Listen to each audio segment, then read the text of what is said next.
안녕하세요. 김어준입니다. 제20 정상회담이 끝이 났습니다. 이번에도 10만 명이 정상회담 내내 다양한 시위를 했습니다. 200개가 넘는 전 세계 국가 중 겨우 20개국 정상만 모여 밀실에서 중대한 문제를 결정한다는 발상에 반대하는 거죠. 물론 G20은 그 GDP 합이 전 세계 90%에 이르는 국가들로 따로 모일만 합니다. 하지만 먼저 잘 살게 됐다고 해서 나머지 국가들의 미래에도 영향을 미칠 사안을 대신 결정할 권리가 있는가, 이런 문제 제기를 하는 거죠. 할 수 있는 이야기입니다. 독일 한 환경단체는 이런 주장도 했습니다. 지금 유엔에서 130개국이 모여 핵무기 폐기를 위한 조약을 준비 중인데 정작 핵 보유국들이 여기 따로 모여 있어서 우리가 시위를 하는 것이다. 말이 되죠. G20의 시위대를 보며 그런 생각을 합니다. 세계적 고민을 함께할 20개 국가 중 하나가 될 정도로 우리가 세계 보편 이슈에 관심을 가져왔는가? 그런 질문을 스스로에게 할 때가 됐다. 20개국 중 신문 국제면이 가장 작은 나라 중 하나가 우리나라일 겁니다. 김어준 생각이었습니다.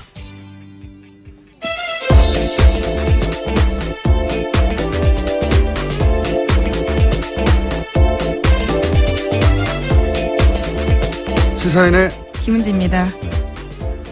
자, 힘든 월요일입니다. 힘내십시오. 월요일이 더 힘들긴 해요, 그죠? 예. 네, 게다가 비가 와서 일어나기도 좀 쉽지 않습니다. 저는 비는 좋은데. 아, 예. 그러세요? 월요일이 싫어요. 자, 첫 번째 뉴스는 뭡니까? 네, 문재인 대통령은 4박 6일 동안의 G20 정상회의 일정을 마치고 방금 아침 6시 귀국했습니다. G20 정상회의 마지막 세션에서 문재인 대통령은 북한의 역량실조 문제를 언급했습니다. 국제사회가 대북 제재 틀 안에서 인도적 지원을 할 필요가 있다라고 말한 건데요. 또 G20 의장국인 독일의 메르켈 총리가 기자회견을 열어서 북한 문제에 대한 각국 정상들의 우려를 공개했습니다. G20이 이게 경제회담이거든요.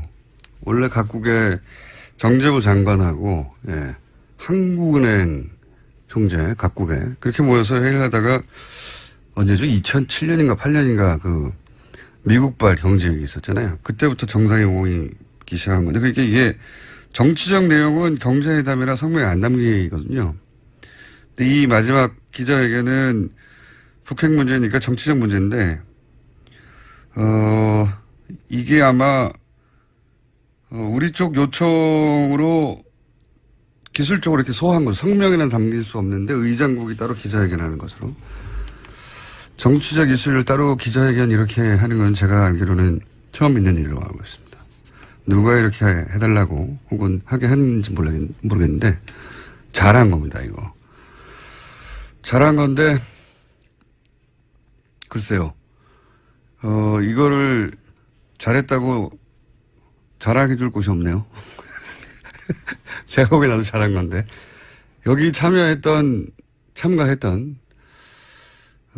분들 중에 모실 수 있는 분이 있을지 모르겠습니다. 아, G20 의장국 중에서요? 의장국이 아니라, 제 말은 예. 수행했던 분들이 있겠죠. 뭐, 외무부 장관이라든지, 이 세션에 참여했던 통역을 대신 불러서 할 수는 없잖아요. 문재인 대통령이 나올 것 같지도 않고, 섭외해볼까 합니다. 자, 어떤 방식으로든. 다음 수는요? 네, 문재인 대통령이 마크롱 프랑스 대통령과 독일에서 마지막 정상회담을 가졌습니다. 촛불혁명과 정치혁명으로 당선된 두 정상이 대화를 나눈 건데요. 문재인 대통령은 같은 시기에 프랑스와 한국의 대통령이 됐으니 우리 두 사람은 아주 공통점이 많다라고 생각한다라고 말했습니다. 또 이어서 트리도 캐나다 총리와는 예정에 없이 만났습니다. 네. 인기 있는 젊은 정상들을 만났네요. 다음은요? 또 G20 정상회의 첫날인 지난 7일에 독일이 준비한 클래식 콘서트가 있었는데요. 이때 돌발 상황이 많이 화제가 됐습니다. 갑자기 트럼프 대통령이 왼팔을 옆으로 길게 뻗어서 문재인 대통령 손을 잡았습니다. 트럼프 대통령의 오른쪽에는 마크롱 대통령이 있었는데 그 직전에 기후변화 협약인 파리 협약 탈퇴와 관련해서 마크롱 대통령이 트럼프 대통령을 맹비난 이유였습니다.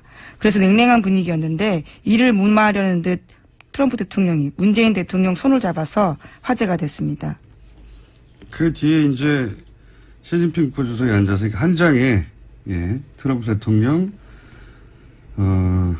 마크롱, 어색했던 마크롱, 그리고 문재인 대통령, 그리고 뒤에 시진핑, 뭐 이런 한 장 안에 그런 구도가 다 들어있어서 이 사진이 화제가 됐던 거죠. 예. 근데 제가 알기로는 원래는 이 연주에 그 자리는 그 보도가 없던데 그 푸틴 자리였어요.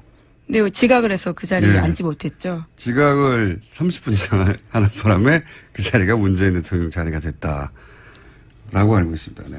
원래 이제 대통령 G20 20개 정상이 다 착석해야 연주를 한다고 해요. 근데 당연하잖아요.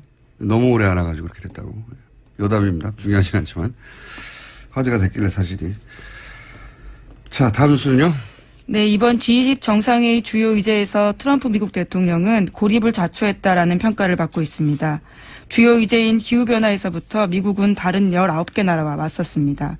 또 장녀 이방카도 논란의 한복판에 섰는데요.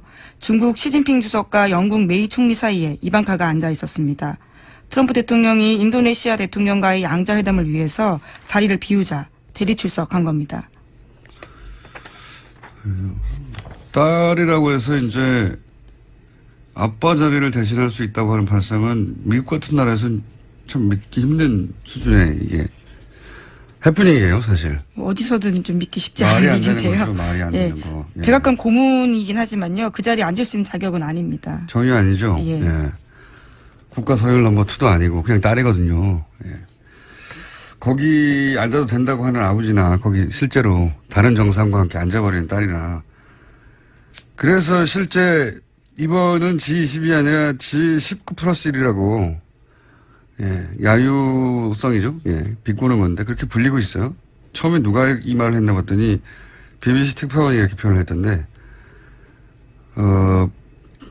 기후변화 협약 탈퇴 이것 때문에 비난을 많이 받았어요. 유럽에서는.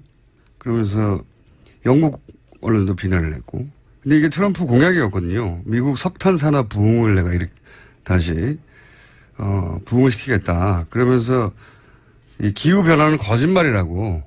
예. 거짓말의 목적이 뭐냐. 미국 노동자들에게 불이익을 주려고 거짓말하는 거라고 황당한 주장을 했는데 지금 이제 본인의 공약을 실행에 옮긴 거죠. 그래서 파리 기후협약은 필요가 없다고 탈퇴를 해버린 거죠. 실제는 그 뒤에 뭐 큰 돈의 문제가 있다고 봅니다. 네.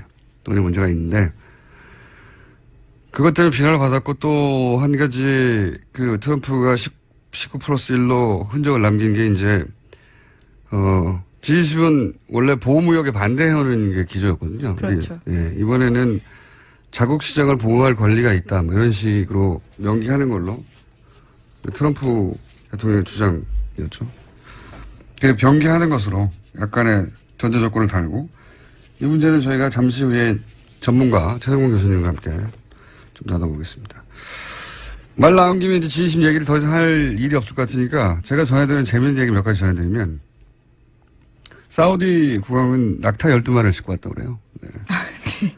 그 이유가 뭐냐고 했더니 국왕이 아침에 꼭 낙타젓을 먹어야 된다고. 신선한 낙타 우유를 매일 먹어야 해서 12마리를 싣고 왔다고.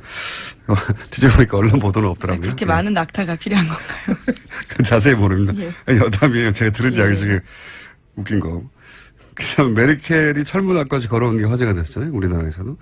독일에서도 화제가 됐다고 해요. 교민 만나고 하니까 그 이제 담장까지 걸어 나왔잖아요. 네. 철문까지. 그 일이 있고 나서 이제 독일 관계자들 사이에서 화제가 됐던 게 그 담장까지 메르켈 총리가 걸어가서 누굴 만난 건 처음 있는 일이랍니다. 네. 그리고 이제 그 만난 이후에 했던 얘기가 거의 철문 앞까지 가서 정치인들을 하는 걸 본 적이 처음이고 독일 정치인들은 그걸 겪어본 적이 없어서 뭐 질문이 많았다고. 그리고 또 한 가지 아주 많은 얘기를 들었는데 여기서 전달할 만한 재밌는 내용은 정상회담에서 이제 문재인 대통령 대화 스타일이 원래도 그렇지만 상대방 이야기를 끝까지 다 듣는 거거든요. 예. 다 듣고 난 다음에 이제 하나하나 논리적으로 반론하거나 설득하거나 하는 이런 논법인데 이 논법이 성공적이었다고 전해드렸는데 그중에서 제가 재밌었던 것은 일본은 예외였다고 해요. 일본은 만나자마자 위안부 문제는 절대 안 된다고 딱 못을 받고 시작을 해서, 예, 아베가 당황을 했었다는 전언을 들었습니다. 이 이야기를 전언이 아니라 직접 참석했던 당사자로부터 들어야 되는데, 제가 사회를 해볼게요. 이건 재밌죠. 예. 화법을 바꿔가면 일단은. 그런 얘기 외에 동백나무 공수한 것도 큰 화제였죠. 네, 그렇죠. 예. 김정숙 여사가 직접 심었습니다. 대단한 디테일, 대단한 상징이었다고 보는데. 자, 뭐 그 정도로 G20에 관련된 여담은 마무리하고요. G20에서 이제 결정되지 않은 것, 우리에게 미칠 영향들, 이건 저희가 잠시 후에 전문가들과 얘기 나눠보겠습니다. 자, 다음 주는요? 네, G20 정상회의 참석과 문재인 대통령의 외교 성과에 대한 야당의 평가가 엇갈리고 있습니다. 자유한국당과 바른정당은 호평을 했습니다. 반면에 국민의당은 외교 난맥을 보여준 빈약한 성과라면서 평가절하했습니다. 한번 자유한국당이 갑자기 이렇게 호평을 한 것은 정우택 원내대표하고 대여 전략이 다르잖아요. 홍준표 대표가. 예, 그렇죠. 대통령 외교활동 중에는 청와대에 대한 비판 자제하겠다라는 게 홍준표 대표의 의중입니다. 예. 그래서 이렇게 갑자기 논평이 평상시하고 다르게 정반대로 나온 게 아닌가. 이거 홍준표 대표 의지를 담긴 것 같고. 네, 물론 한미일 공동성명은 1994년 삼국 정상회담 이후에 처음이다라는 게 있거든요. 이제 그러다 보니까요. 거기에서도 의미를 짚어주고 있습니다. 한미일 공동성명은 사실 마음에 드는 건 아닌데, 영화관. 똑같은 일을, 비슷한 논리를 얼마든지 비난하거나 칭찬할 수 있거든요. 근데 이제 이거 자체는 이제 홍준표 대표가 대여 전략을 이렇게 잡아가겠다고 하는 걸로 보여지는 거고요. 바른정당도 외유 기간 중에는 비판을 자제한다 얘기를 했었었죠. 예. 예, 공동의 안보 이익 그리고 외교 이익들에 대해서 협치해 나가겠다라는 태도로 보입니다. 그런데 이제 국민의당은 비판을 하고 있는 건데요. 국민의당은 최근에 이제 각을 세우고 있으니까. 예. 네, 포토제닉용에 불과했다라는 식의 평가절하하고 있습니다.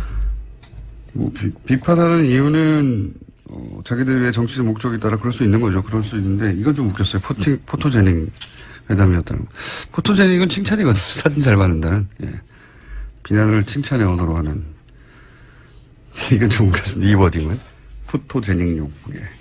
포토제닉용 회담이었다 이거잖아요. 예. 사진 잘 받는다는 얘기니까 포토제닉은 상도 있어요. 포토제닉 상.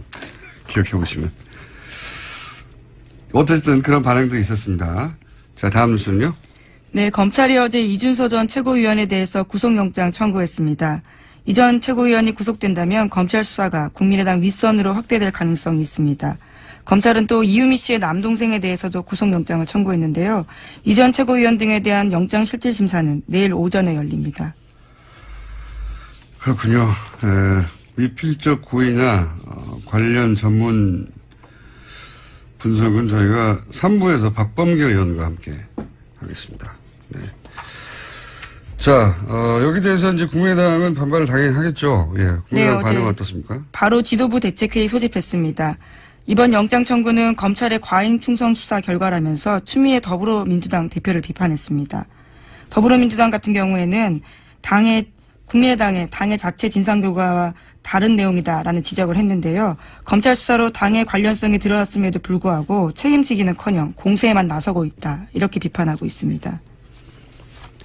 뭐 당연히 국민의당에서는 추미애 대표가 미필적 고의라는 말을 한 적이 있기 때문에 판사 출신으로 이거 이제 검찰이 실제로 영장에 미필적 고의라는 단어가 들어갔는지 뭐 그건 모르겠습니다만은 의심한다는 거죠. 예. 그래서 이게 추미애 대표가 이런 말 했다고 검찰이 갑자기 구속영장을 청구할 사안이 아닌데 청구한 거 아니냐.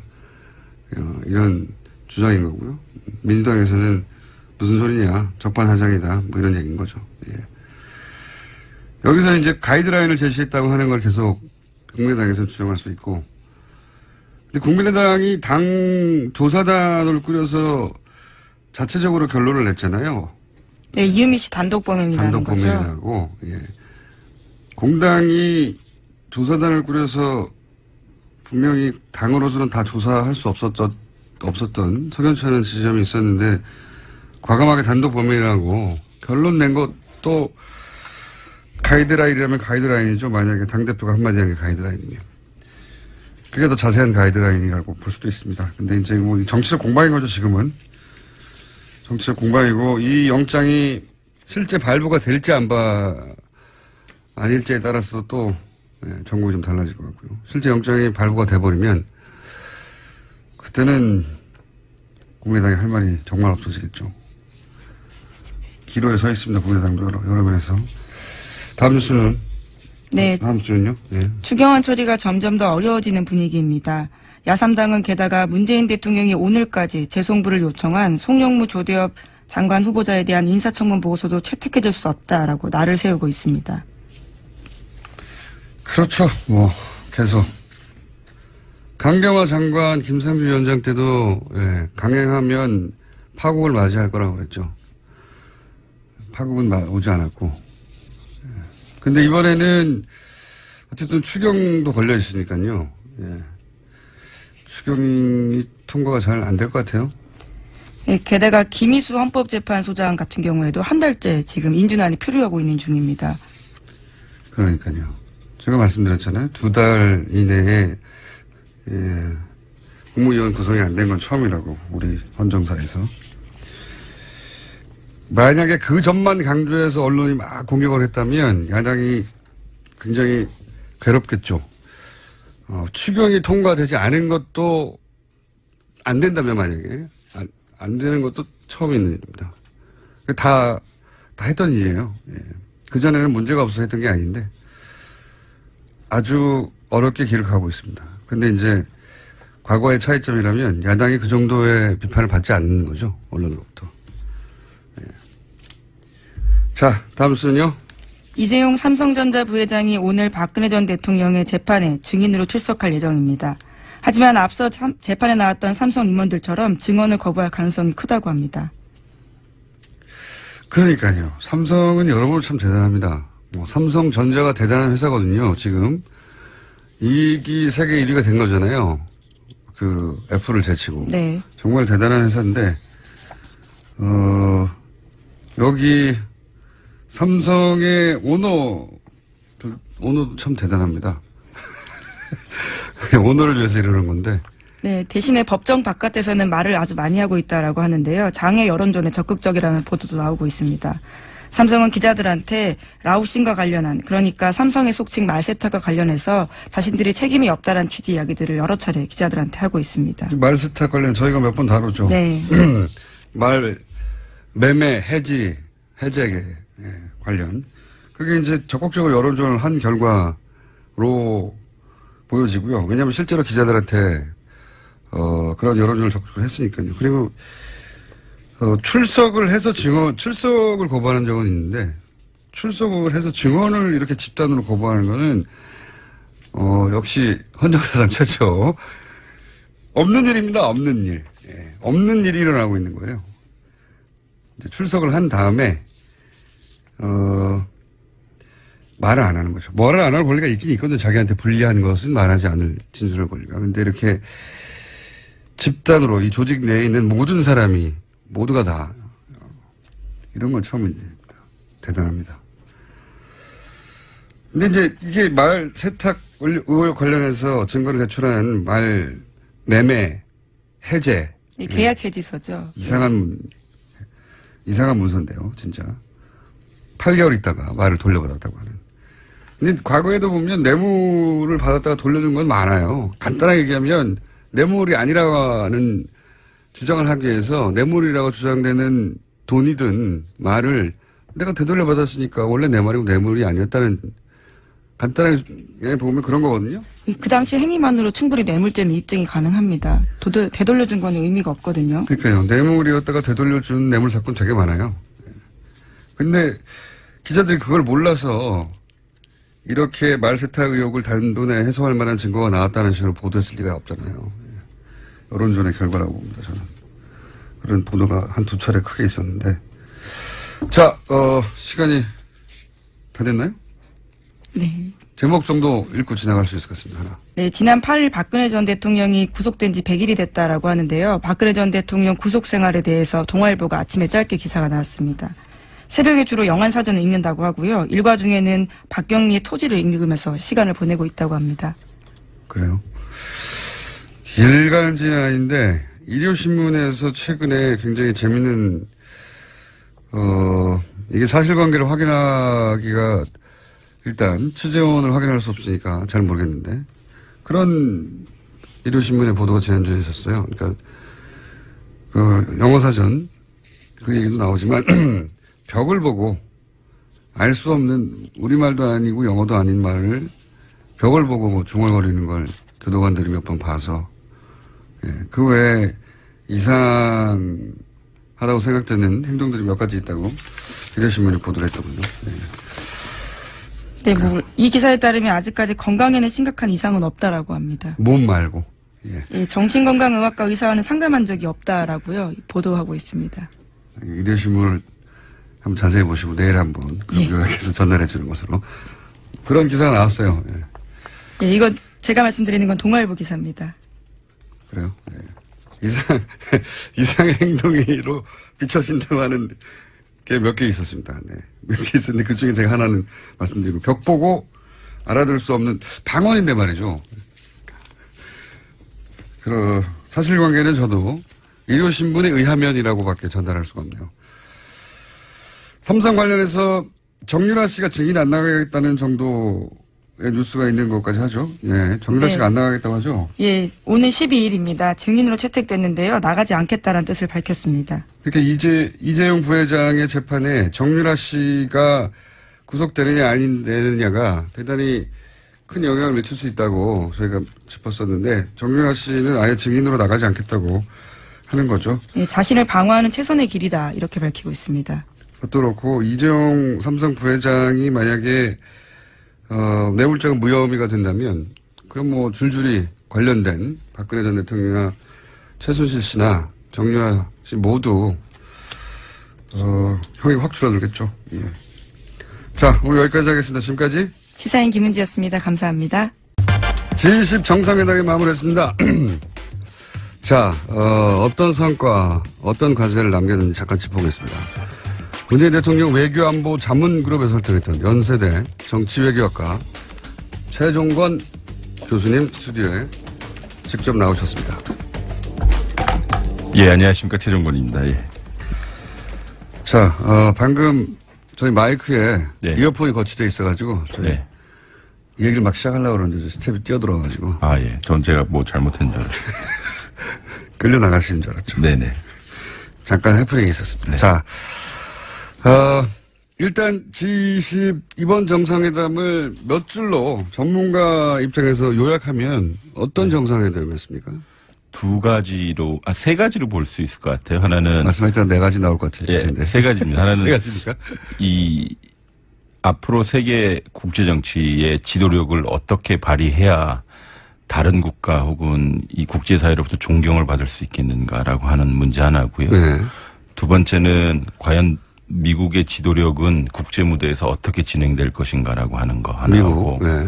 세 번째는 우리나라인데요. 우리 대한민국 대통령 문재인 대통령께서 네. 소위 많은 지도자들로부터 뭐 회담 제의도 받고 예. 또 그렇게 말씀 많이 하셨는데 그렇게 갑자기 대한민국이 매력적인 국가가 된 그 근본적인 원인은 무엇인가? 다른 사람들이 왜 네. 만나자고 네. 했는가? 이게 그렇게 흔치 않은 일입니까? 실제 우리끼리 그냥 이를테면 가장 최근에 했었던 그 박근혜 대통령 전 예. 대통령이 갔었던 아마 러시아로 기억하고 있는데요. 예, 그때 G20 회의에서는 4번 정도밖에 정상회담을 안 했다고 하네요. 그러니까 그렇군요. 근데 지금 우리는 거의 다 했다고 하니까요. 예. 그러니까 거꾸로 말씀드리자면 우리가 갑자기 이렇게 매력 국가가 되었는가라고 했었을 때 아마 개인적으로 문재인 대통령의 매력적인 요소도 있을 수 있겠다고 하지만 아마 제 생각에는 대한민국 민주주의에서 온 것 같아요. 우리가 촛불 시위했고 탄핵시켰고 그리고 민주주의의 원칙과 헌법성, 투명성 네. 이런 것을 매우 평화적으로 이행한 소위 촛불혁명이라고 해서 우리나라가 민주주의의 모범 국가가 됐다. 광장 민주주의 국가가 됐다고 해서 이 다른 나라들이 상당히 관심을 갖는 것 같기도 하고요. 그거는 우리끼리 과거에는 별거 아닌 사안으로 네. 세계가 뭐 주목하고 있다는 호들갑을 뜬 적은 많은데 이번에는 거꾸로 우리가 생각하는 것보다 훨씬 크게 관심 있게 지켜봤어요. 예, 저도 뭐 외국 좀 다니는데. 아, 그러시죠. 예, 예. 거기 이렇게 보면요, 소위 그 촛불, 캔들라이트 레볼루션, 그러니까 네. 촛불 혁명의 근원이 무엇이냐, 왜 이렇게 사고가 안 났냐, 오랜 시간 이게 어떻게 가능했느냐, 이렇게 상당히 사람들이 관심을 많이 가져요. 며칠 전에 유럽 다녀오시지 않았습니까? 쓸데없이. 네. 그래서 섭외가 어려웠는데. 그래서 이 보면 그 촛불에 관해서 상당히 사람들이 관심이 있고 아마 그게 우리 IT 기술도 있고 한류 문화도 있고 여러 가지 우리나라에 좋은 점이 있지만 가장 보편적으로 우리나라 민주주의 국가다. 민주주의 잘하고 있다라고 하는 것이 이제 소위 이 외국으로부터 많은 매력의 원인이 되지 않나라는 생각을 해요. 대통령이 이렇게 내려가는 과정이 다른 나라에 없었던 것은 아닌데 네.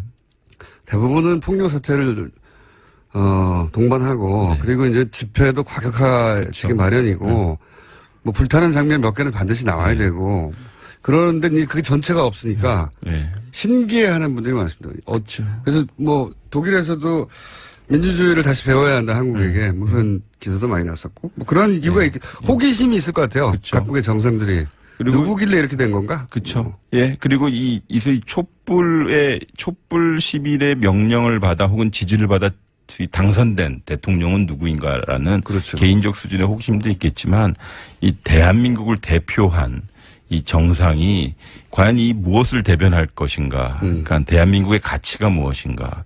이 상당히 중요한 것 같아요. 그래서 이 말씀드렸던 첫 번째, 두 번째 원인과 이 총평과 연관이 되는 것인데요. 그러니까 첫 번째, 그러니까 어떠한 지도력을 발휘하는 국가가 이 국제사회에서 존경을 받겠는가. 이건 아마 좀 힘들고 고단해도 다자주의, 여러 국가가 협의하고 상대방 국가의 여러 가지 환경에 대해서 좀 고려하고 좀 다자적으로 좀 이렇게 협의하고 협력하는 그런 지도력. 요번에 좀 독일이 좀 많이 보여줬다고 좀 생각을 하고요. 요즘 국제무대에서 독일 위상이 미국 때문에서 그런 것도 있는데 점점 올라가는 것 같아요. 그죠? 독일은 일단 깨끗한 국가가 됐죠. 왜냐하면 두 가지 측면인데요. 환경적인 측면에서 탈핵하고 그리고 여러 환경 문제에서 스탠다드를 높이긴 했어요. 두 번째는 역사적으로 상당히 깨끗한 국가가 됐어요. 그러니까 통상적으로 저가 유럽을 좀 갈 때 너희들은 좋겠다. 니들은 독일이 있잖아. 우린 일본이 있는데. 왜냐하면 독일의 변화 없이는 오늘날의 유럽 연합도 없었을 것이고요. 세계 전쟁에 없었을 것이고. 세계 전쟁의 2차 대전의 주역으로서 그 과거를 이 정도면 독일이 완전히 청산했다 인정해 줄 만큼 했죠. 노력을 실제. 그리고 계속 청산하려고 하고 지금도 하고 있고요. 끊임없이 자기가 잘못했다고 주장하는 국가이니까요. 중고등학생 아직도 ICBC 보내고요. 그렇죠. 그래서 이런 것을 보면 이 소위 도덕적, 규범적 지도력은 어디서 오는가. 이 국제정치에서 결국은 이 보편적 우리 가치를 많이 이야기하는데 인권과 같은. 근데 이것을 어떻게 상대방 국가에게 협력을 시키고 확대시킬까라고 했을 때는 힘을 가지고 할 수도 있겠지만 이 정당성과 정통성을 가진 협의와 협력을 통해서 설득하는 이 힘은 이 독일을 상당히 우리가 자세히 봐야 될 것 같고요. 그 반면에 이제 미국의 이 여러 가지 낯설은 모습들을 우리가 19+1이라고 이번에 G20에서 볼 수 있었죠. 이를테면 어떻게 보면 USA가 아니라 유나이티드 스테이츠 에메레트라고 요새 농담을 한다고 하더라고요. 미국에서는. 그러니까 상당히 딸을 거기에 앉힌다거나 혹은 19개 국가들이 다 당연히 이 찬성하는 부분, 파리 기후 협약하고 기본적 가치라고 하는 자유무역 협정에 대해서 공정무역을 들이대면서 반대한다는 것인데 사실상 그럴 수도 있겠죠. 자기 나라의 이익을 위해서는. 근데 이 두 가지라고 하는 것, 이 자유무역 협정과 기후 협약은 미국이 마치 국시처럼 받들었던 그래서 추진했던 맞습니다. 이 글로벌 아젠다였거든요. 근데 이것을 갑자기 하루아침에 뒤집었다. 자기들이 다른 나라에 요구했던 거예요.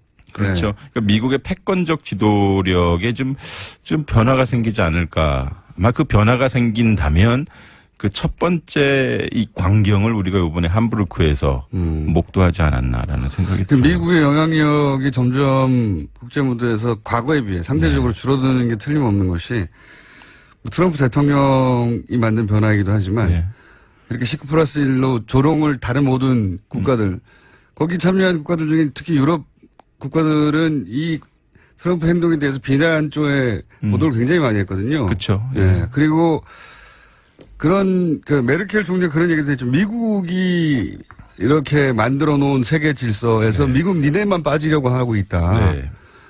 미국 그러면서 메르켈 총리가 또 부상하는 점도 있지 않습니까? 이 독일의 역할 뭐 미국하고 독일의 관계는요. 한국하고 미국의 관계보다 더 특별해요. 그래요. 이를테면 이 소위 나치 독일이 패망한 이후에 그것을 점령한 국가가 미국이고요. 그렇죠. 그리고 오늘날 독일이 부상하는 데 있어서 마샬 플랜이라고 해서 이 2차 세계대전 끝나고 나서 강력한 원조를 해줬고요. 그리고 독일의 민주주의와 자본주의가 확립이 안 되면 이 유럽에서의 자본주의 체제, 그다음에 민주주의 체제가 무너진다라고 했기 때문에 상당히 많은 미국이 지원을 했어요. 그러니까 독일의 부상의 토대는 미국이 만들어준 게 확실해요. 근데 중요한 건 뭐냐면 이 그동안 독일의 입장에서도 이 미국의 협력 없이는 자신이 성장할 수 없다는 걸 알았는데 이게 서로 상호 협력적으로 갔단 말이에요. 그리고 독일 자체는 상당히 미국에게도 의미 있는 이 동맹국이었는데 이게 지난달이죠. G7 그러니까 세계에서 가장 센 7개 국가들이 모여서 회의를 했는데 역시 여기서도 이 독일이 미국과 많은 것을 부닥쳐요. 근데 우리한테 함의하는 게 많아요. 트럼프가 지금 독일에게 두 가지를 요구해요. 독일 때문에 지금 미국 적자폭이 너무 세졌다. 그래서 독일 매우 나쁜 나라다라고 메르켈 총리는데 유아의 배드 컨트리 이렇게 예고를 해버리거든요. 그리고 얘기했듯이 독일이 상당히 EU에서 지도자적인 국가이기도 하고 경제적으로도 그렇고 세계적으로 소위 클라이밋 체인지 기후변화에 대해서 상당히 많은 공을 들여서 파리 협약을 만들었거든요. 실제 독일이 또 인도적인 차원에서 그 목소리를 크게 낼 수 있는 이유가 난민 문제도 가장 적극적으로 받아들여서 전 세계에서 난민 안 받는데 독일이 최대 규모로 받았거든요. 근데 그 트럼프는 그 메르켈의 그러한 정책을 보고 미친 정책이라고 그랬어요. 크레이지 폴리시. 그래서 이 메르켈 총리가 야 이제 미국 없는 유럽 혹은 유럽 국가들끼리 협력해야 되는 시대를 준비해야 된다라고 발언을 해버렸고 상당히 이게 본인한테 크게 와닿나 봐요. 왜냐하면 이제 9월달에 독일에서 총선을 하는데 이게 기민당하고 기사당, 그러니까 기독민주당하고 기독사회당이 연정을 해서 하는데 총선 공약집에. 지난 총선에서는 미국은 매우 중요한 친구라고 했는데. 우리처럼 한미동맹 맨날 강조하는 거. 그렇죠. 근데 요번에는 그냥 파트너. 격을 좀 낮췄고요. 그리고 이 미국 없는 유럽 혹은 유럽끼리 협력해야 되는 이 앞으로 시대를 준비해야 된다는 그 발언 자체를 총선집에 넣어버렸어요. 이게 어떻게 보면 이게 반미 정서라기보다는 트럼프로 대변되는 미국의 독단주의 이런 것들에 대한 강력한 실망을 가지고 있는 거죠. 그러니까 미국의 지도 뭐 표현이 마음에 안 들지만 어쨌든 미국의 국제사회에서의 지도력, 영향력, 존재감이 축소되고 있는 건 확실한 것 같고요. 그거를 급격하게 유럽도 뭐 나토 문제에서도 그렇고 그 분담금 요구하고 그러다 보니까 우리끼리 이제 우리끼리 문제를 해결해야 될 때가 다가오고 있고 그 중심에 점점 독일이 서고 있는 것 같아요. 그러니까 요번에 그 앞에 아무래도 요번에 독일이 주최국이어가지고 대놓고 이 트럼프에 대해 잔소리를 하거나 아니면 큰 소리를 못했을 거예요. 근데 마크롱 대통령이 아예 트럼프하고 크게 붙었거든요. 왜냐하면 파리 기후협약이니까 이 기후협약을 지켜야 된다고 아주 크게 붙긴 했는데 이런 걸 보면 이제 앞으로 프랑스와 독일의 이 강력한 연대, 그 연대의 기본은 가치라고 하는 거예요. 어떤 이익도 중요하지만 앞으로 국제사회를 이러한 방법으로 끌고 나가야 된다라고 하는 크게는 두 가지인데 일종의 글로벌 아젠다라고 하는 기후협약. 그다음에 두 번째는 이것을 해결하는 방법. 일방주의가 아니라 다자주의로 가야 된다라고 하는 이 유럽의 전통적인 정책하고 트럼프류의 독단주의, 패권주의가 아무래도 많이 부딪힐 것 같아요. 재밌습니다. 해설을 해주시니까. 자, 그러면 여기서 궁금해지는 것은 다자 외교라고 하면 우리가 이제 전 세계는 미국 90% 나머지 중국, 일본 정도 있고 나머지 국가는 없는 것처럼 얘기를 해왔거든요. 네. 아예. 네. 그럼 이제 이런 유럽과의 관계도 더 강화해야 네. 할 텐데 메르켈 총리하고 그 문재인 대통령이 케미가 좋은 것처럼 언론에서 네. 보도돼서 네. 단순한 네. 에피소드 몇 개로 뭐 같이 걸어 나와서 손잡고 네. 교민들을 만났다느니 이런 몇 가지 에피소드로 얘기가 나왔는데 보시기는 어땠어요? 실제? 제가 듣기로는요. 예. 원래는 두 분 정상께서 그냥 함부르크에서 예. 이 다자회담 하면서 그냥 잠깐 나와서 인사하고 예. 그 정도를 예상을 했었다고 일정상. 하는데요. 예. 근데 메르켈 총리가 문재인 대통령 당선되시고 나서 무조건 베를린에 모셔야 한다라고 자기의 모든 일정을 클리어할 테니까 문재인 대통령을 여기 베를린 수도에 모셔서 양자회담하고 함부르크로 가는 그런 일정을 요구했다고 합니다. 이 두 가지인 것 같은데 앞에도 말씀드렸다시피 메르켈 개인이 민주주의에 대해서 상당히 강력한 신봉자예요. 네. 그리고 우리 아시아 지역에서 이 촛불과 같은 시민 혁명과 같은 일이 벌어져서 그것을 대변하고 당선된 사람이 누군가라고 하는 개인적인 호기심이 있었을 것이고요. 두 가지 아젠다는 이 문재인 대통령과 메르켈 총리가 국정과제로서 추진하고 있는 것인데요. 하나는 탈원전 같은 거 있지 않습니까? 이 부분은 두 정상이 상당히 공유하는 아젠다이고 또 다른 하나는 자유무역에 관한 미국과의 환경이에요. 상황인데. 압력받고 있는. 네, 둘 다 압력을 세게 받고 있는 것인데 이것을 어떻게 이제 서로 해결해 나갈 것이냐라고 하는 것이고 근본적으로 제가 아는 한 독일 전문가들, 그러니까 독일 안보 전문가, 통일 전문가들은 이렇게 얘기해요. 한국 사람들이 우리 독일보다 독일 통일에 대해서 더 많이 알고 있다.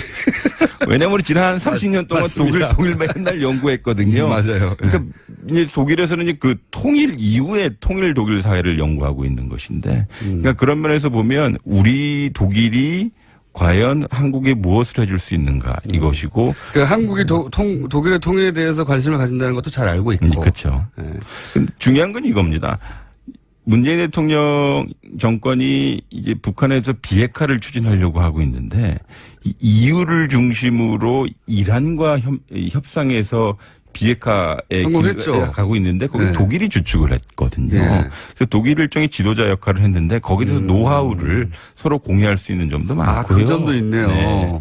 이란의 비핵화는 사실은 성공 모델이라고 그렇죠. 오바마가 자랑하는 거고 그렇죠. 북한은 대실패라고 내세울 게 하나도 없는. 근데 여기서 우리가 알아야 될 것은요. 이익이라고 하는 것은 우리 보통 한미동맹 차원에서 생각하는데 그건 상당히 중요한 이익이기도 해요. 그런데 그 이익은 상당히 군사적인 관점에서 우리 많이 보거든요. 근데 국제정치라고 하는 것이 몇 가지 관점에 따라서 바뀌기도 해요. 우리가 보통 유럽과 같은 국가 이야기할 때는 가치도 상당히 중요해요. 네. 그다음에 두 번째는 지식 공유도 상당히 중요하거든요. 네. 근데 이런 것들은 기본적으로 상대방이 제가 나랑 비슷한 민주주의 국가네. 나하고 좀 이렇게 좀 뭔가 좀 통하는 국가네라고 생각을 할 때 더 원활하게 되는 것이거든요. 그래서 터키하고 네. 유럽이 잘 안 되죠. 그러니까요. 그러니까 네. 종교적인 문제도 있지만 저기는 뻑하면 네. 쿠데타가 벌어지고. 그리고 사람들 잡아서 네. 감옥에 쳐놓고. 근데 제 입장에서 독일의 입장에서 봤었을 때도 나의 파트너 국가는 예를 들어서 한국이 제도적으로 투명해야 되고요. 내가 독일 국민의 세금을 받아서 행하는 외교 행위인데 이것이 인풋이 한국에 들어갈 때 상당히 투명하게 이 영향력이 있길 바라는 것이죠. 그러니까 이게 인지상정인데 그런 면에서 봤었을 때 대한민국을 강하게 하는 건 정말 민주주의인 것 같아요. 또 하나 메르켈 총리가 문재인 대통령에게 어떤 일종의 동질감이나 네. 지금 우리가 비슷한 처지 아니냐를 느꼈을 법한 대목이 메르켈 총리가 동독 출신이거든요. 그렇죠. 예. 네. 그 문재인 대통령의 이제 부모님들이 그 탈북이 아니죠. 그때는 피난민. 예, 피난민 출신이라 보면 이제 정상끼리 만날 때는 자료를 다 주잖아요. 그렇겠죠. 기본적으로 예, 예. 자료를 다 주는데 그런 데서도 동질감을 좀 느꼈을 것 같고요. 그리고 독일 언론도 사실 한국 촛불에 대해서 굉장히 많이 다뤘으니까 그렇죠. 예, 그 과정을 통해 당선된 당신이 누군가 하는 궁금증도 있었을 것 같고 그렇죠. 또 직접 만나보면 첫 만남, 두 번째 만남에서 문재인 대통령 싫어하는 사람 별로 없어요. 맞아요. 예. 맞습니다. 그런 점들이 상승작용을 일으키지 않았을까. 예. 실제 메르켈 총리가 유럽에서는 가장 중요한 지도자 중 한 사람은 부상한 지 오래됐지 않습니까? 그리고 메르켈 총리의 행보가 상당히 재밌는 게 특히 우리 관점에 있어서는요. 우리 한일 관계에 있어서 위안부 문제 상당히 큰 이슈지 않습니까?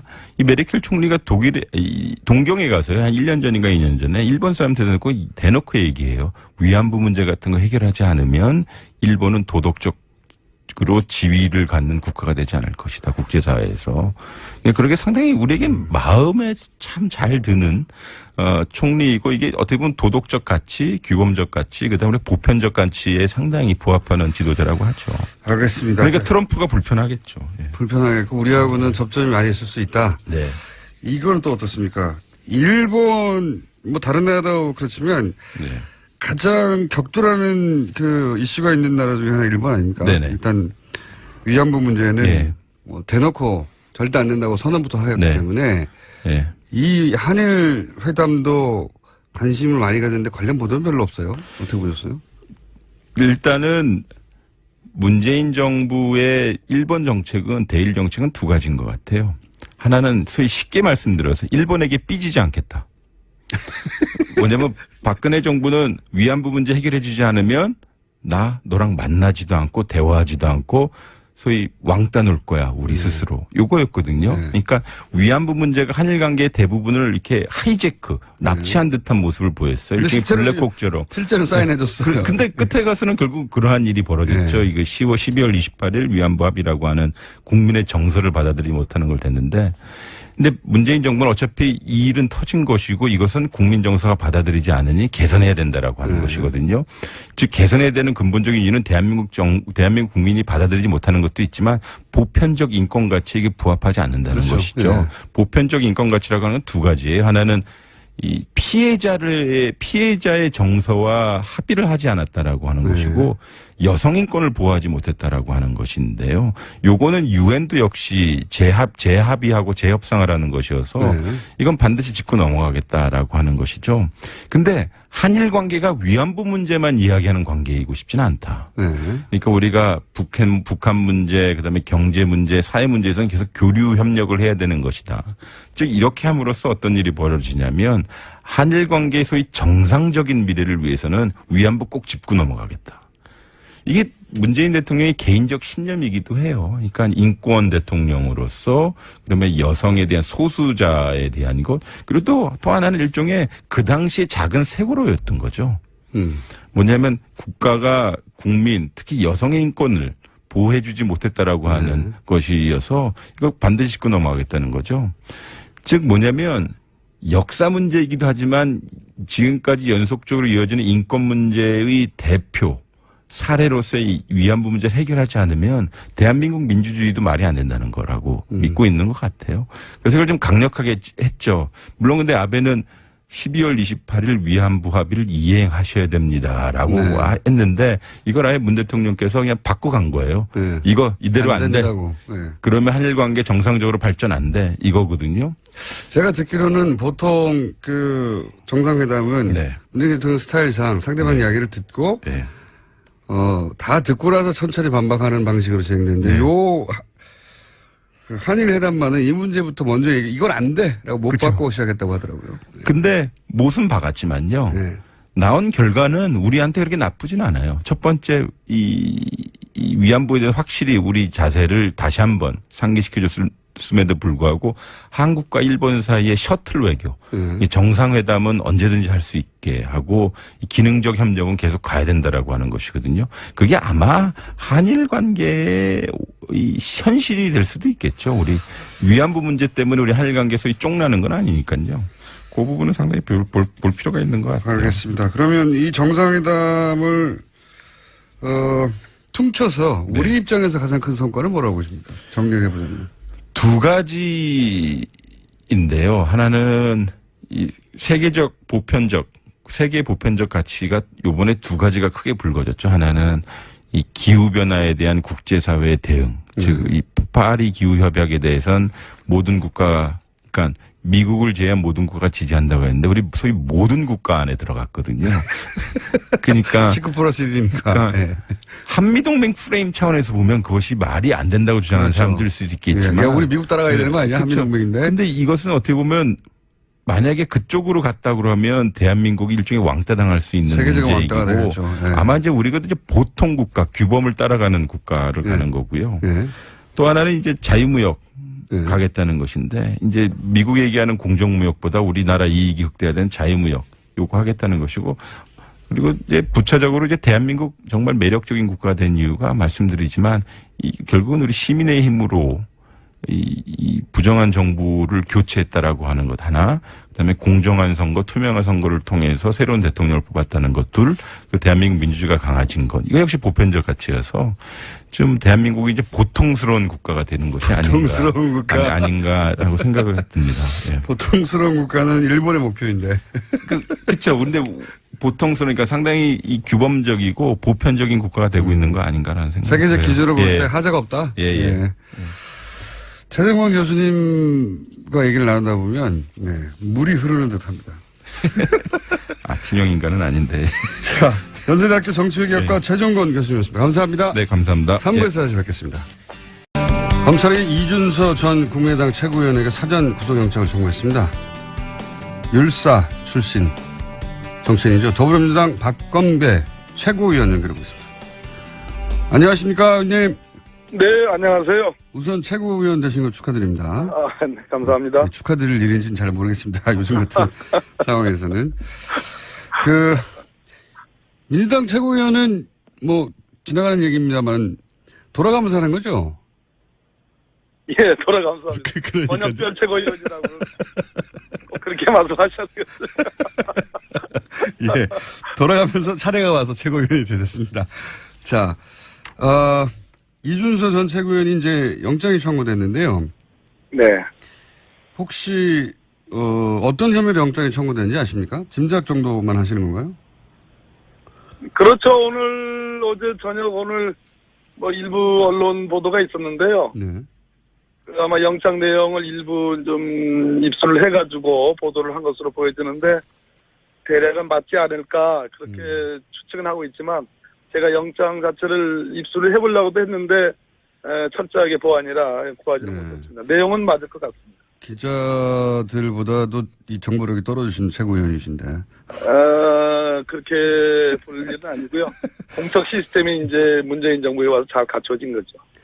근데 이제 언론 보도에 따르면 물론 뭐 이거는 아직 공개된 것이 아니기 때문에 기자들 보도에 의하면이라고 해야 되겠습니다. 의하면 미필적 고의라는 이 네네. 법률 용어가 등장했는데 우선 미필적 고의가 뭡니까? 이것이 의심스러운 사실인데, 네. 그럴 리가 없겠지 하면은 이제 과실의 부분으로 가는 거고, 네. 설사 사실이 아니어도 그냥 하는 거야. 질러버리는 경우, 속되게 표현해서. 용인한다고 표현하는데, 그것이 미필적 고의에 해당합니다. 그러니까 아예 모르겠으면 과실이고, 예. 이게,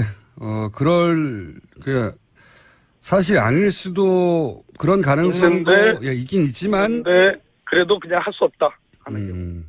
그렇군요. 그럴 경우는 미필적 고의다. 이 미필적 고의도 이 영장이 청구되고 발부되기도 합니까?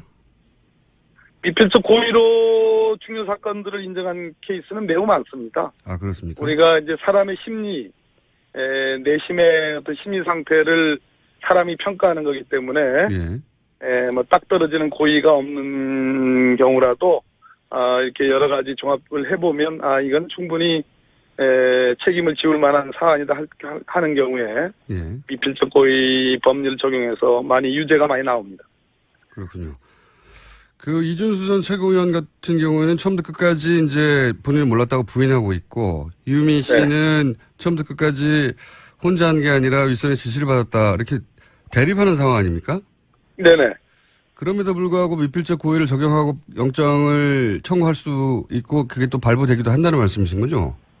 5월 5일 발표 전후의 상황을 다 종합을 한 걸로 보여지고요. 5월 5일 이전 상황에서도 의심할 만한 상황이 있었고 5월 5일 발표 이후에 5월 9일까지 충분히 번복할 수 있는 기회가 있는데 번복하지 않았다. 특히 5월 6일 날 이유미가 그런 제보자는 존재하지 않는다라고 확인해 준 것으로 검찰은 판단하고 있는 것으로 보여집니다. 그렇다면 종합을 해볼 때 이것은 미필적 고의가 있다. 이렇게 보는 거죠. 새로 나온 이야기가 그러니까 대선 전에 그런 제보자가 존재하지 않는다는 것을 이야기했고 그것을 예. 이준석 씨가 이미 들었기 때문에 그럼에도 네. 불구하고 지금까지 계속 있었고 그다음에 대선 끝날 때까지 그렇습니다. 진행된 것은 미필적 고의라고 심지어 보십니다. 5월 7일 날 네. 김인원 부단장은 네. 공명선거 부단장은 제2차 그 기자회견을 하는데요.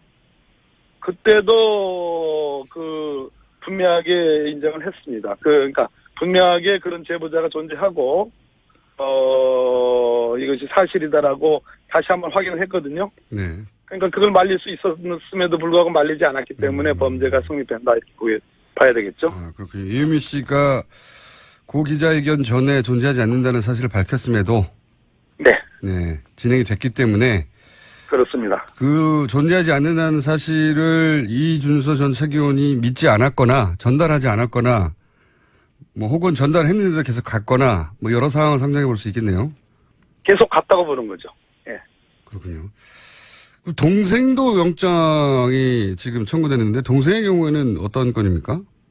이유미 남매가 네. 함께 이 가짜 녹취 파일을 만드는데 함께 했다는 겁니다. 동생도 주도적 역할을 한 사람이므로 그렇게 파악을 하고 있는 것 같습니다. 단순히 이제 시켜서 한 게 아니라 예예. 예, 적극적으로 개입했다고 본 거군요, 검찰은. 예예, 그렇습니다.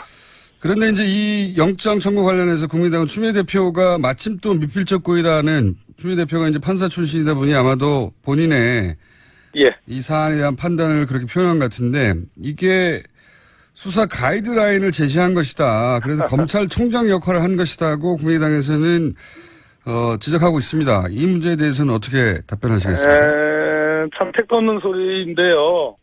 이 건은 지난 대선 기간 중에 벌어진 일이고 네. 양당 간의 공방에서 벌어진 일이고 국민의당이 조작을 해서 폭로를 5월 5일 날 했고 저희들이 즉시 민주당이 즉시 고발을 했습니다. 즉 추미애 대표는 고발인의 대표자로서 이 고발 사건을 유지할 그러한 책임과 권한이 있는 사건입니다. 그런 측면에서 이것을 진실하게 규명을 하라고 하는 촉구는 응당 공당의 대표자로서 할 수 있는 일이고요. 두 번째는 국민의당이 진상조사단을 만들어가지고 지금 발표하지 않았습니까? 네. 그건 가이드라인이 아닌가요? 그럼 그거는 뭐 우리 추미애 대표를 검찰총장에 표현했다면 그럼 그건 법무부 장관입니까? 그러니까 그 진상조사단의 그 진상조사의 결과가 지금 심지어 축소 은폐한 거 아니냐라는 그런 비난을 지금 받고 있는데 그런 점을 공당으로서 창피하게 생각을 해야지 왜 당초에 박주선 비대위원장께서 국민 앞에 느닷없이 잘못을 인정하고 책임을 빌었지 않았습니까? 왜 그런 태도는 왜 불과 이 보름 만에 보름이 됐는지 잘 모르겠는데요. 한 열흘 만에 이렇게 표현하는 것은 저는 정말 절망적이라고 생각합니다. 왜 이렇게 자정 능력이 없는지 그것은 참 저는 맞지 않다고 봅니다. 그런데 이제 여기까지만 요 질문만 더 하고 다른 거로 넘어가겠습니다. 그런데 이제 추경 합의도 이제 동의를 어느 정도 하고 정부 조직법도 어느 정도 동의를 해서 국회가 돌아가려는 찰나에 하필 추미애 대표가 그런 얘기를 해서 굳이 그 시점에 지금 국회가 또다시 이제 정지 상태가 됐다. 여기에 책임을 묻는 분들도 있습니다. 추미애 대표는 일관됐습니다. 이 사건이 벌어져서 첫 반응도 다른 분보다 비교적 강경한 목소리, 원칙적인 목소리를 냈고요. 그 원칙적인 목소리는 일관되어 왔습니다.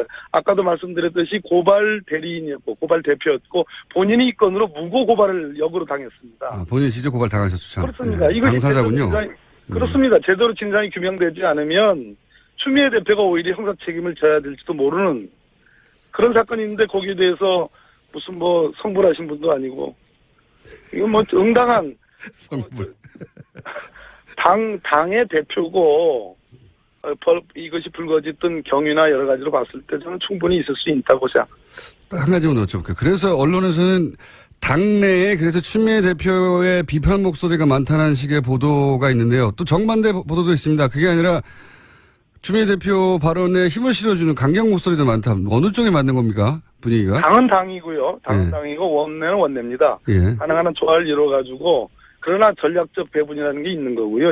역할의 그 어떤 배분이라는 게 있을 수 있습니다. 네. 그 우원식 원내대표님도 이 부분에 대해서 어제 이제 어떤 개탄에 맞지 않는 그런 목소리를 냈고요. 국민의당의 어떤 대국민 책임을 강조했습니다. 그런 측면에서 저는 강경이니 온건이니 이런 이분법적인 그런 도식이 문제가 아니고 중요한 것이 아니고 원칙은 원칙이고 또 원내 협상은 협상이다. 이 수사 사건이 도대체 추경하고 무슨 1g의 관계도 없는 거거든요. 1g요? 예. 최고위원이 되시더니 비유법이 굉장히 늘으셨습니다. 네. 자, 이 건 여기까지만 하고요. 저희가 내일 국민의당 이야기를 들어보겠고요. 자, 지금 국정원 개혁발전위원회 산하 적폐청산 TF가 이제 시작됐지 않습니까? 네네. 이 TF에서는 어떤 건들을 다룹니까?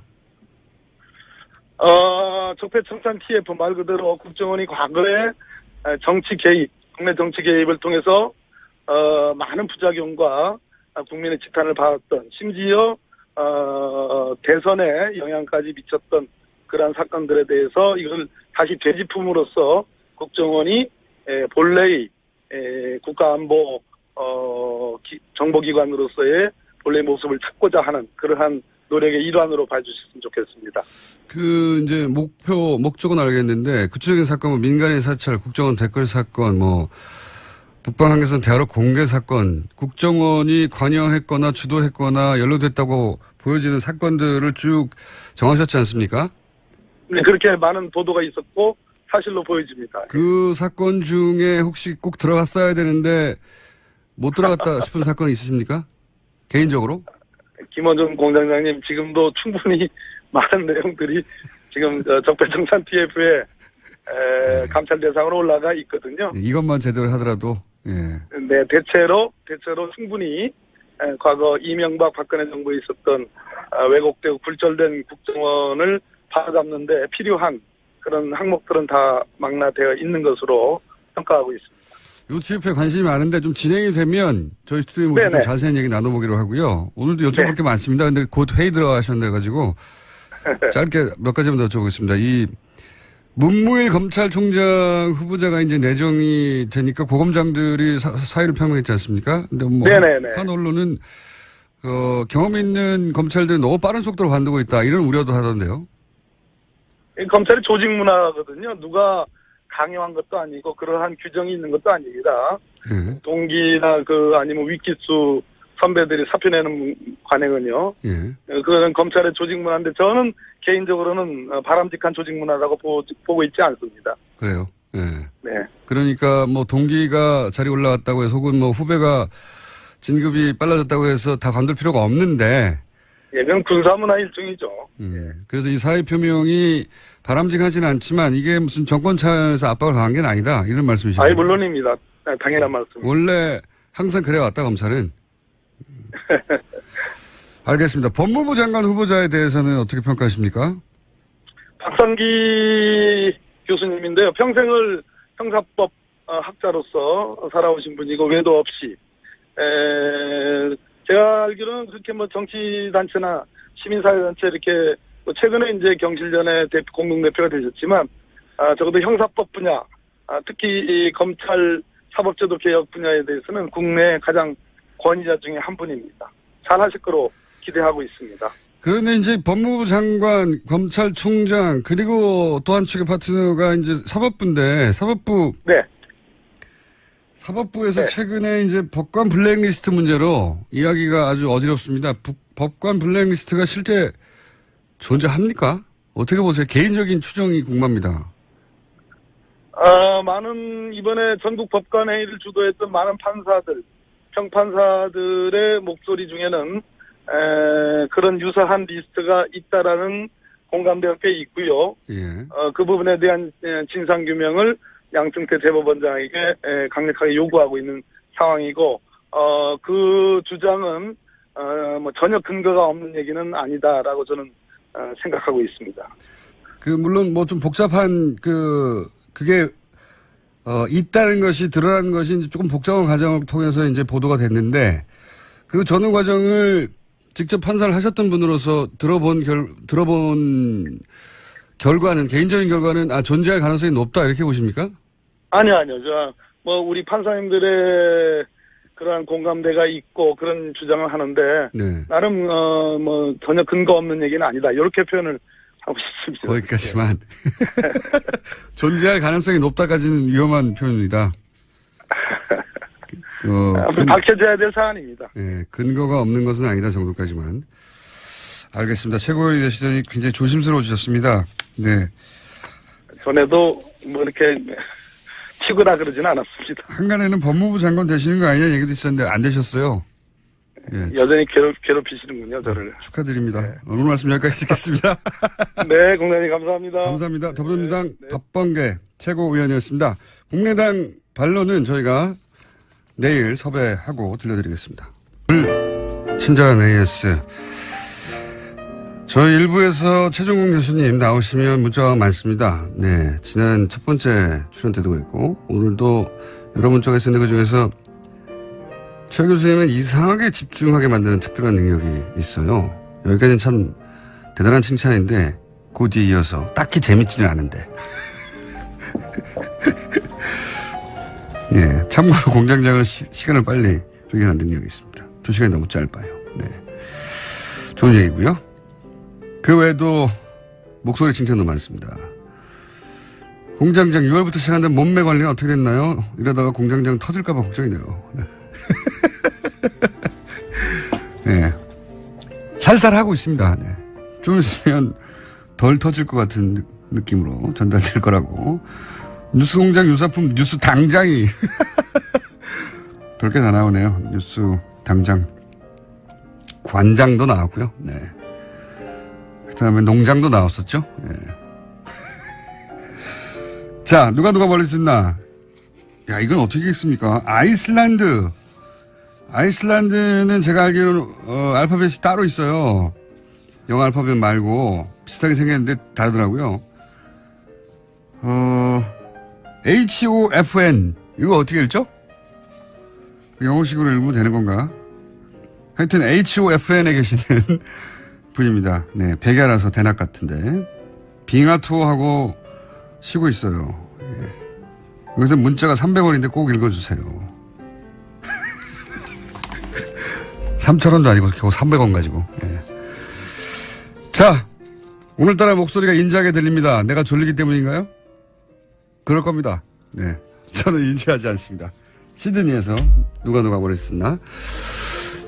한 1, 2주 이내에 이제 누가 멀리서 듣나 1차 통과된 분들 저희가 전화 통화해 보겠습니다. 자, 불친절한 AS는 여기까지입니다. 어느 날 갑자기 중앙정치무대에 등장해서 불과 3개월 만에 자유한국당의 최고위원에 올라서 화제가 되는 인물입니다. 자유한국당 최고위원 유여해 최고위원 연결됐습니다. 안녕하십니까?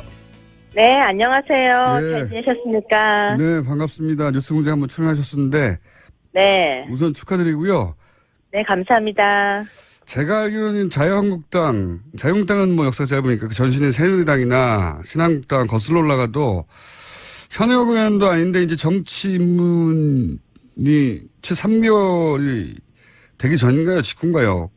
그 짧은 기간에. 100일 정도 됐습니다. 네. 네, 그 짧은 기간에 경선을 통해서 여성 최고위원이 네. 아니라 여성 최고위원은 이제 자리가 주어지기도 하지만 경선을 통해서 다른 현역 의원들을 제치고 2위를 하셨죠? 네, 그렇습니다. 2위 네. 했습니다. 네. 이게 대단한 일이거든요. 네. 다른 당에서도 이런 일은 없고 자유한국당에서도 이런 일은 없었던 걸로 저는 아는데 본인이 네. 이렇게 짧은 시간에 현역 의원도 아닌데 왜 자꾸 현역 의원도 아닌 데를 강조하십니까? 왜냐하면 최고위원 중에 현역 의원이 아닌 분이 되는 것도 드물고요. 네. 현역이 아니더라도 뭐 전직 의원 정도는 최소한 돼야 되는데 적어도 초선도 아니고 뭐 재선 3선은 돼야 되는데 최고위원이면 네. 네. 지금은 의원 경력도 없이고 입문 3개월인데 네. 이게 경선에서 전당대회에서 2위를 하셨거든요. 이 비결이 뭡니까? 정말 죽을 만큼 뛰었습니다. 경선이 시작되어서 이제 합동 연설이 시작될 때 제 마음은요, 아마 이제 지금부터 준비 땅 해서 불구덩이를 뛰어든다는 심정으로 뛰었습니다. 그래서 정말 몸에 불이 붙지 않게 열심히 뛰어서 밖으로 나왔더니 당선되었습니다. 아니, 다른 최고위원들도 다 열심히 하거든요. 그러니까 본인이 열심히 한 것 이상의 뭐 정치 환경이나 혹은 본인만의 어떤 매력이 어필했다든가 이런 자체 분석은 안 해보셨습니까? 내가 이래서 당선됐다고? 전 단계적으로 굉장히 치밀하게 움직였습니다. 1단계, 2단계, 예. 3단계, 4단계. 일단 처음에 이름을 알리기, 두 번째 인지도 올리기 등등으로 시작을 했었고요. 예. 제가 중앙 정치를 하지 않았다라고 다들 말씀을 하고 계시지만 정치 평론을 3년을 하고 있었습니다. 그렇기 때문에 예. 네, 계속해서 제가 탄탄하게 기초를 쌓았다라고 감히 이야기를 한번 드리겠습니다. 네. 정치 평론을 하신 분들은 많은데 그게 등장하자마자 최고위원 2위 하는 거는 이게 드문 일이거든요. 드문 일이 아니라 처음 있는 일이에요. 처음 있는 일에 자꾸 네. 그 부분을 여쭤보는 건데 그러면 네. 이런 건 어땠을까요? 전당대회에서 이제 여러 차례 화제가 된 게 신발도 벗고 갑자기 노래도 부르시고 네. 그렇게 하셨는데 이게 원래 평소 성격이신가요? 아니면 아까 말씀하신 치밀한 단계적 전략에 의해서 어필하기 위한 작전이었습니까? 저희 모든 모습 가지고 있는 10가지 모습 중에서 3가지입니다. 평소 성격인데 요때 내가 드러냈을 뿐이다. 예. 그렇죠. 그러니까 어떻게 그건 제가 뭐 배우도 아닌데요. 없던 걸 끌어낼 수는 없는 거죠. 10가지 정도 있는 저희 모습 중에서 3가지 정도를 보여드린 것이다. 이렇게 생각하시면 되고요. 앞으로 남아있는 정말 또 수많은 제 모습이 있을 거고 또 여러 가지 모습을 만들어 갈 거니까 기대하셔도 좋습니다. 알겠습니다. 지금 뭐 신발 벗고 노래 부른 정도는 아무것도 아니다. 그건 아무것도 아닙니다. 네. 기대가 됩니다. 네. 네. 이제 고민되는 지점을 제가 여쭤볼게요. 그런데 이제 여전히 당 지지율이 뭐 기간마다 좀 다르긴 한데, 조사 기간마다. 한 10% 전후에서 움직이고 있어요. 네. 아직은. 이 낮은 지지율의 주 원인은 어디 있다고 분석하십니까? 네, 10%든 뭐 14%든 또 더 낮게 나오는 기간도 있는 거 저도 그렇죠. 알고 있는데요. 네네. 그래도 그 정도 나오면 일단 전 감사하고 있습니다. 이순신 장군이 신에게는 저에게는 12척의 배가 있습니다. 그 심정이고요. 네. 솔직히 말씀드리면 낮은 지지율의 원인은 간단하죠. 실망을 줬기 때문이고 예. 변화를 바라고 있는데 변화하지 않았기 때문이고 예. 또 어떤 누군가가 책임지지 않는 모습 때문에 실망한, 즉 애정의 관계가 아닐까. 사랑하지만 실망한 모습. 그래서 저는 회복할 수 있다고 봅니다. 어떤 누군가가 책임을 지지 않는 모습이라고 하셨는데 어떤 누군가가 책임을 지고 여기서 있잖아요. 어떤 누군가는 콕 집어서 어떤 누군가가 아니고요. 예. 사람들은 누군가에게 이렇게 얘기하죠. 누가 책임을 져 달라라고. 예. 하지만 여기 안에서 아무도 책임을 지지 않고 있으니까 이제는 자유한국당이 책임을 지고 그 부분에 대한 걸 깨끗하게 혁신하는 모습을 보이겠다라는 거죠. 누군가 책임을 져야 한다면 네. 박근혜 전 대통령이 지금은 이제 구속이 돼서 일정 정도 책임을 지고 있는데 정당 내에서 그러면 박근혜 전 대통령을 대통령 만드는 데 기여했던 정치 세력이 책임져야 되는 거 아니냐. 당연히 처음에는 그렇게 묻지 않겠습니까? 그렇게 따진다고 하면요. 예. 정말로 우리가 역사적으로 어떤 대통령을 만들었던 사람들이 대통령이 딱 탄생되는 순간 내가 당신을 만들었다라고 이야기를 하거든요. 아시잖아요. 많은 사람들이. 그러면 그 정권이 잘못되게 되면 그 많은 사람들이 다 책임을 져야 하나요? 전 그렇지는 않다고 바라봅니다. 다는 아닌데 적어도 이제 핵심적인 측근이나 분류되는 혹은 뭐 힘을 가졌던 사람들은 있지 않겠습니까? 네. 그분들이 근데 아마 이러지 않을까요? 그분들이 힘이 있을 때는 내가 측근이었고 내가 힘이 있다고 하지만 힘이 빠지고 나면 내가 측근이 아니었다라고 이야기하지 않을까요? 그렇긴 한데 제 말은 실제로 주요한 직책이나 권력을 가졌던 분들이 있는데 그분들이 뭐 특별히 책임을 지는 것 같지 않아서 그런 걸까요? 네.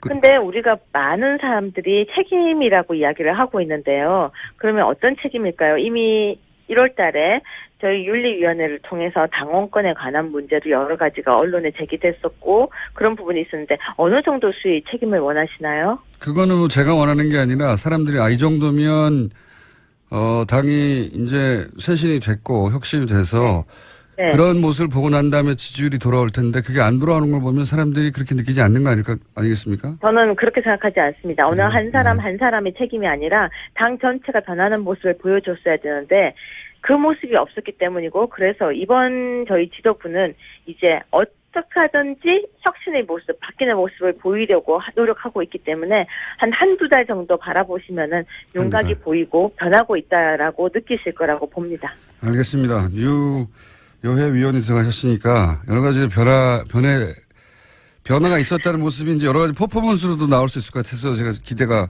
큰데. 네. 근데 이제 낮은 지지율에 대해서 또 다른 인터뷰에서는 이런 말도 하셨더라고요. 여러 가지 실망이 있는데 박근혜 전 대통령을 지키지 못했다고 원망하는 국민들도 있다. 이런 표현도 하셨는데. 네. 이런 표현을 하신 적은 있죠?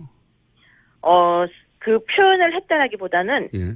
아까도 말씀드린 저의 만 가지 모습 중에서 그거 역시 한 가지 모습입니다. 한 가지 그래서 모습. 사람은 여러 가지 모습을 가지고 있고 여러 가지 색깔을 가지고 있는데 예. 그 중에서 제 마음의 한 부분을 또 끄집어낸 것이죠. 그건 당연하게 누구나 가질 수 있는 생각이라고 생각합니다.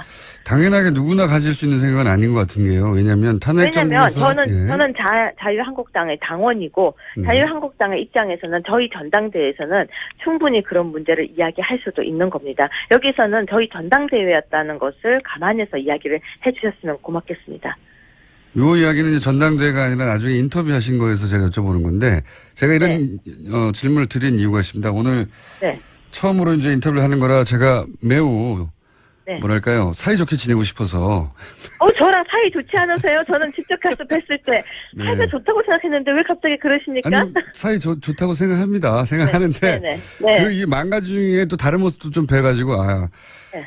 자 네. 이런 질문을 드리고 싶어요. 그러니까 탄핵 정국에서 이제 탄핵을 지지한 여론이 대략 한 80% 전으로 왔다 갔다 했고 그리고 네.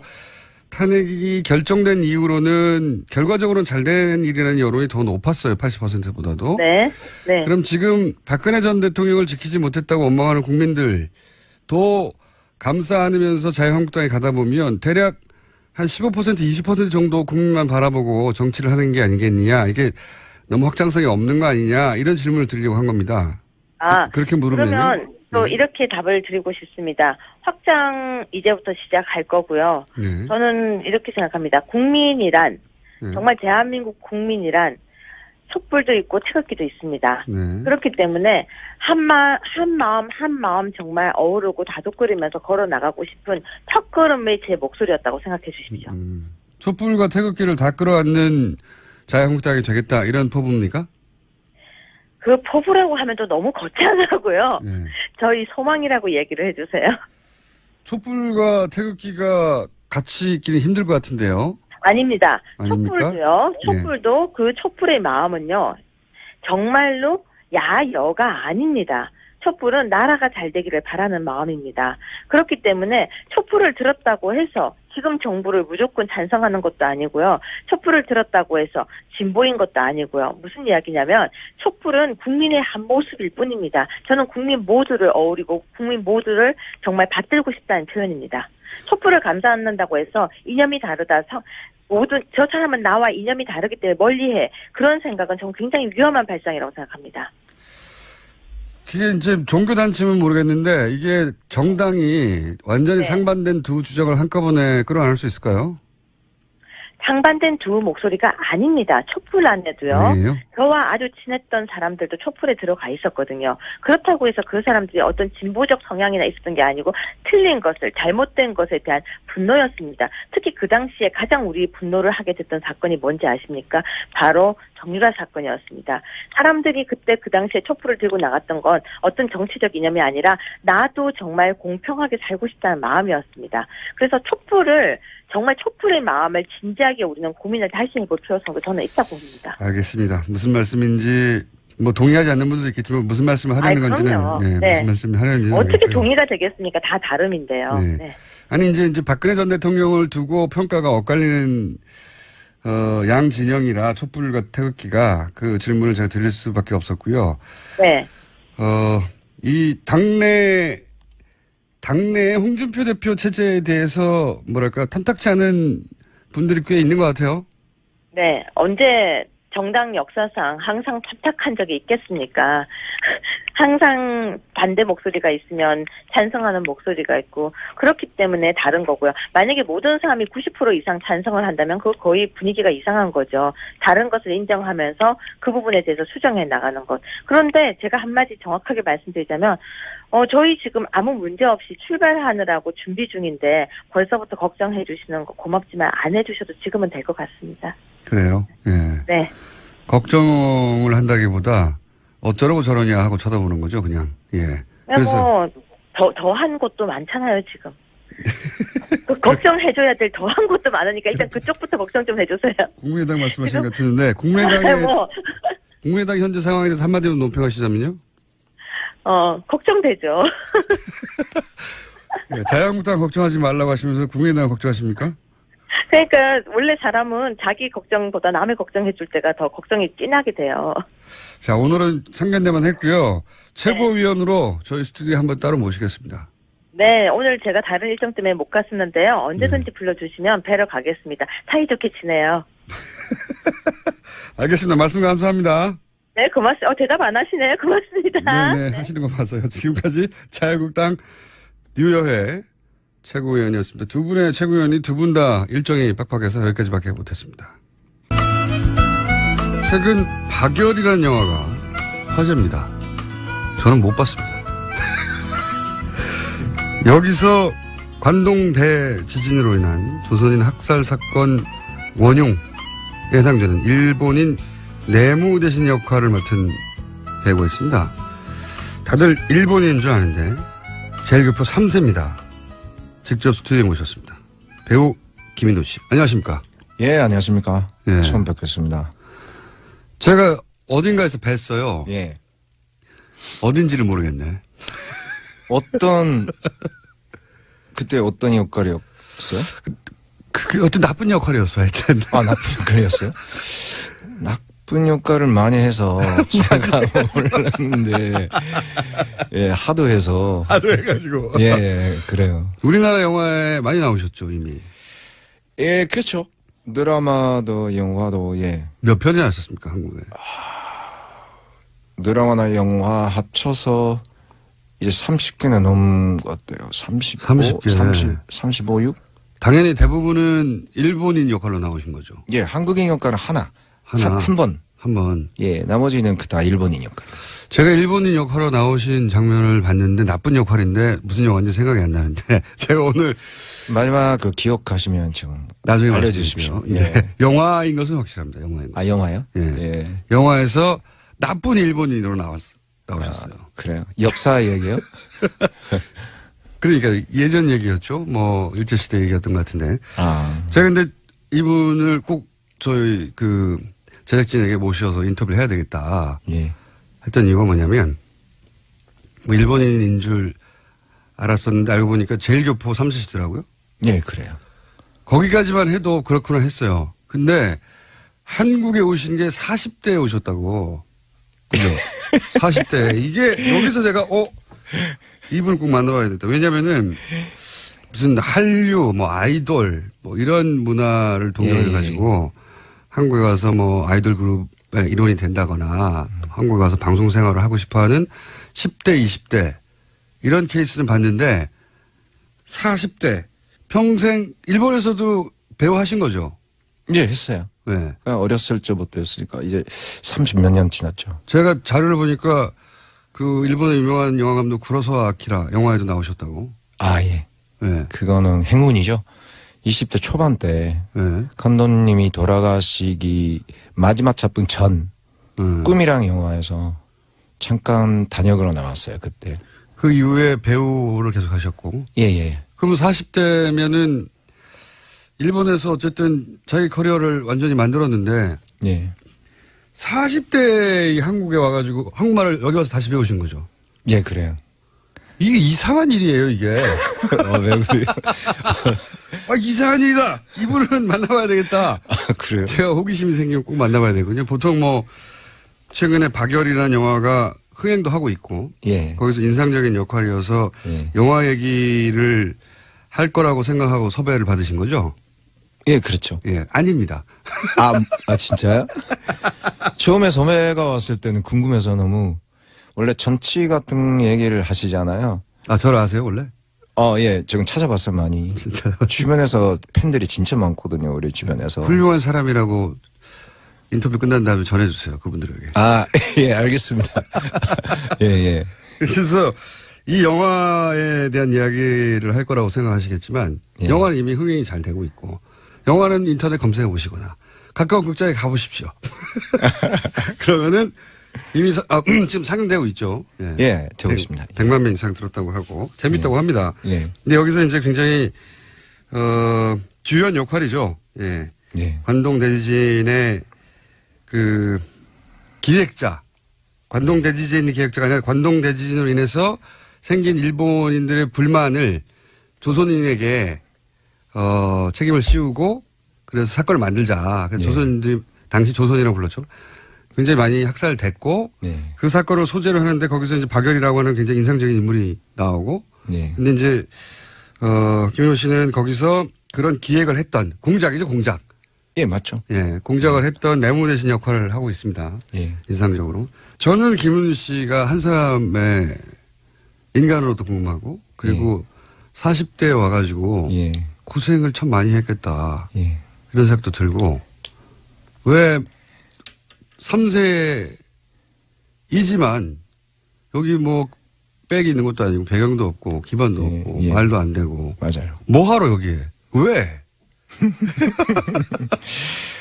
그 영화를 봤어요, 한국에. 한국 영화를 예. 한국의 영화를 보고 충격을 받았죠. 무슨 영화를 보고 충격을 받으셨어요? 처음에 본 게 JSA, 쉬리 그런 것을 봤죠. 시리. 예, 그거 보고 나서 재밌다고 생각해서 계속 찾고 드라마도 봤고. 그전에는 한국 영화를 그렇게 안 봤어요. 굳이 찾아서 안 봤다. 예.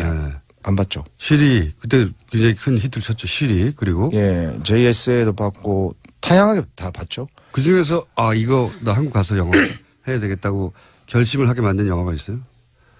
집으로요. 이정현 감독. 네. 좀 담담한 영화 아닌가요? 예, 그거랑 파이랑이랑. 파이라는 최민식 예, 씨가 민식이 나와가지고 예. 그 사랑 얘기 뭐 예, 그래요. 바닷가에서 막 울고 하는 연기.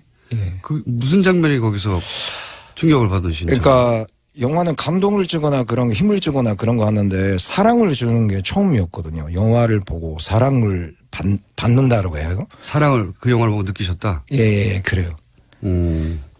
저 혼자 이게 계속 여기 있어서 제가 주변에 아무도 없으니까 그래서 완전히 그때는 완전히 제가 인생에서 아무것도 안 보였던 시기여서 그래서 그때 집으로랑 영화를 우연히 봤을 때 엄하게 펑펑 울었어요. 펑펑. 예. 그래서 뭐 어머니가 저를 안아주신 정도로? 듯한 그런 느낌이 들고 그래서 계속 그 영화를 반복해서 어머니가 안아주는 느낌이 드셨다고요? 예, 그래요. 감성이 예민하신 분이네. 감수성이 예매하는 건 아니고. 그리고 파이라는요?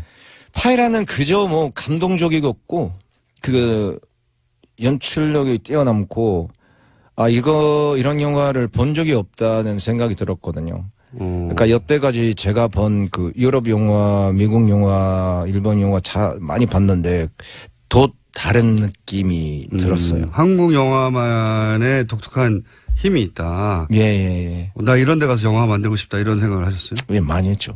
여기에 출연하고 싶다 이런 영화에. 예, 그렇죠. 그러면 그 생각 하나만 가지고 그냥 일본에서의 생활을 그냥 다 접어버리고 오신 거예요?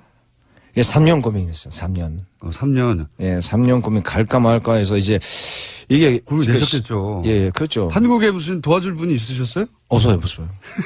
그렇죠. 그러니까 40이 넘어서 짐을 버리고 이렇게 가야 된다는 것은 이게 두려움밖에 없죠. 당연히 그렇겠죠. 예, 근데 뭐 인생 하나밖에 없고 후회할 거면 이게 차라리 가는 게 낫다. 해보고 후회를 하더라도 하자. 예, 그렇죠. 여기 왔더니 본인의 그런 직설적인 성격하고 잘 맞습니까, 한국에? 예, 맞죠. 많이 맞는 것 같아요. 말이 맞는 것 같아요. 예, 그렇죠.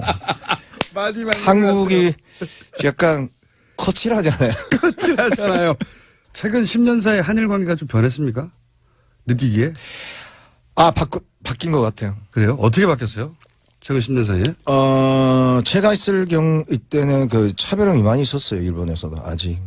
일본에서 한국인에 대한 차별이 아주 많았었는데. 그때는 있었어요. 예, 본인이 느끼기에는. 예. 평생 살았지만. 예.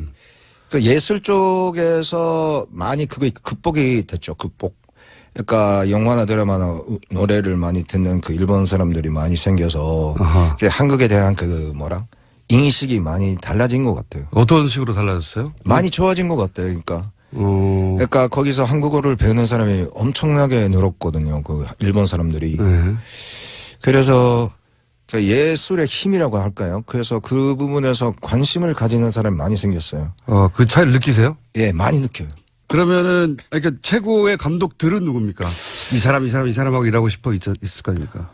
역시 제가 본 그 영화 감독, 이정현 감독. 같이 하고 집으로? 싶죠. 예, 같이 하고 싶죠. 지금 사이가 좋아요. 언젠가 출연하려고. 그런 거 아니고. 술 많이 같이 먹어요. 제가 오늘 모신 이유는 박여월 때문이 아니라, 마흔에도 용기를 내면 완전히 다른 환경에서 다시, 자기 인생을 리셋하고 시작할 수도 있다. 그런 케이스들이 드물지 않다. 예. 인생 전체 80이면 한 40 중에 툭 잘라가지고, 전혀 다른 인생을 살아보는 것도 괜찮잖아요. 예. 그런 걸 직접 해보신 분으로 혹여 30대, 40대에 고민하는 분들에게 해주고 싶은 말씀 없어요, 혹시? 제가 한국에 와서 네. 그러니까 우연찮게 책을 봤어요. 네. 평범한 글이었거든요. 그러니까 결국은 너는 뭘 하고 싶냐? 결과적으로는 뭘 하고 싶냐? 그러니까. 이런 글이었거든요. 뭘 하려고 그러는 건데? 네가 원하는 게 뭐야? 진짜로 원하는 게 이런 거. 그게 저한테 와닿거든요. 그래서 내가 이것도 아니고 저것도 아니고 이렇게 따지면서 이렇게 사는 내가 있다. 그러니까 이러면 안 되겠지. 그러니까 한번 잡아보자. 아무거나 일단 지금 눈앞에 있는 것을 한번 잡아보자. 그 생각이 들었어요. 거기부터 시작한 것 같아요. 진짜 원하는 게 뭐야? 예. 막 망설이고 이렇게 하면 이게 어려울 것 같고 예, 그런 어려움이 닥칠 것 같고 그 두렵고 그런 생각하지 말고 예. 눈앞에 가장 가까이 있는 거를 확 잡았다. 예, 잡으라. 그런 거죠. 여러 가지 있는데 그 중에 하나가 따지면 이게 끝이 없잖아요. 그렇죠. 예. 걱정하고 앉아있으면 끝이 없어요. 누구 탓에 이렇게 넘기고 또 넘기면 또 그것도 답이 안 나올 거고. 남 탓도 그만하고. 예, 네. 예. 일단 내가 뭘 고쳐야 되는지 뭘 수정해야 되는지 그 생각을 많이 했어요. 우선적으로 내 자신의 문제가 뭔가 있다. 그 때문에 이렇게 막힌다. 이 생각을 했거든요. 아무 배경도 없고 백도 없고 근거도 없이 그냥 한국에 와가지고 40에 예. 19살이나 17살이 아니라 예. 40에 와서 이제는 최근 개봉한 박열이라고 하는 흥행하는 영화에서 가장 나쁜 네, 그렇죠. 가장 나쁜 일본인 미즈노 역할을 예. 연기하셔서 화제가 된 예. 김인우 씨를 오늘 만나봤습니다. 예. 오늘 말씀 감사합니다. 예, 감사합니다. 네, 지금까지 배우 김인우 씨였습니다. 네, 김인우 씨 팬이 의외로 많네요. 문자가 많이 옵니다. 자, 월요일 뉴스공장 여기까지입니다. 박범계 유여의 최고위원 인터뷰도 좀 짧았습니다. 일정이 바빴답니다. 월요일이어서 다음에 길게 보시도록 하고 내일 뵙겠습니다. 안녕. 똑같은 일을 비슷한 논리로 얼마든지 비난하거나 칭찬할 수 있거든요. 근데 이제 이거 자체는 이제 홍준표 대표가 대여 전략을 이렇게 잡아가겠다고 하는 걸로 보여지는 거고요. 바른정당도 외유 기간 중에는 비판을 자제한다 얘기를 했었었죠. 예. 예, 공동의 안보 이익 그리고 외교 이익들에 대해서 협치해 나가겠다라는 태도로 보입니다. 그런데 이제 국민의당은 비판을 하고 있는 건데요. 국민의당은 최근에 이제 각을 세우고 있으니까. 예. 네, 포토제닉용에 불과했다라는 식의 평가절하 하고 있습니다. 비판하는 이유는 자기들의 정치적 목적에 따라 그럴 수 있는 거죠. 그럴 수 있는데 이건 좀 웃겼어요. 포토제닉 회담이었다는 거. 포토제닉은 칭찬이거든요. 사진 잘 받는다는. 예. 비난을 칭찬의 언어로 하는. 이건 좀 웃겼습니다. 이 워딩은. 포토제닉용. 예. 포토제닉용 회담이었다 이거잖아요. 예. 사진 잘 받는다는 얘기니까 포토제닉은 상도 있어요. 포토제닉 상. 기억해 보시면. 어쨌든 그런 반응들이 있었습니다. 자, 다음 뉴스는요. 네, 검찰이 어제 이준서 전 최고위원에 대해서 구속영장 청구했습니다. 이 전 최고위원이 구속된다면 검찰 수사가 국민의당 윗선으로 확대될 가능성이 있습니다. 검찰은 또 이유미 씨의 남동생에 대해서도 구속영장을 청구했는데요. 이 전 최고위원 등에 대한 영장실질심사는 내일 오전에 열립니다. 그렇군요. 미필적 고의나 관련 전문 분석은 저희가 3부에서 박범계 의원과 함께 하겠습니다. 네.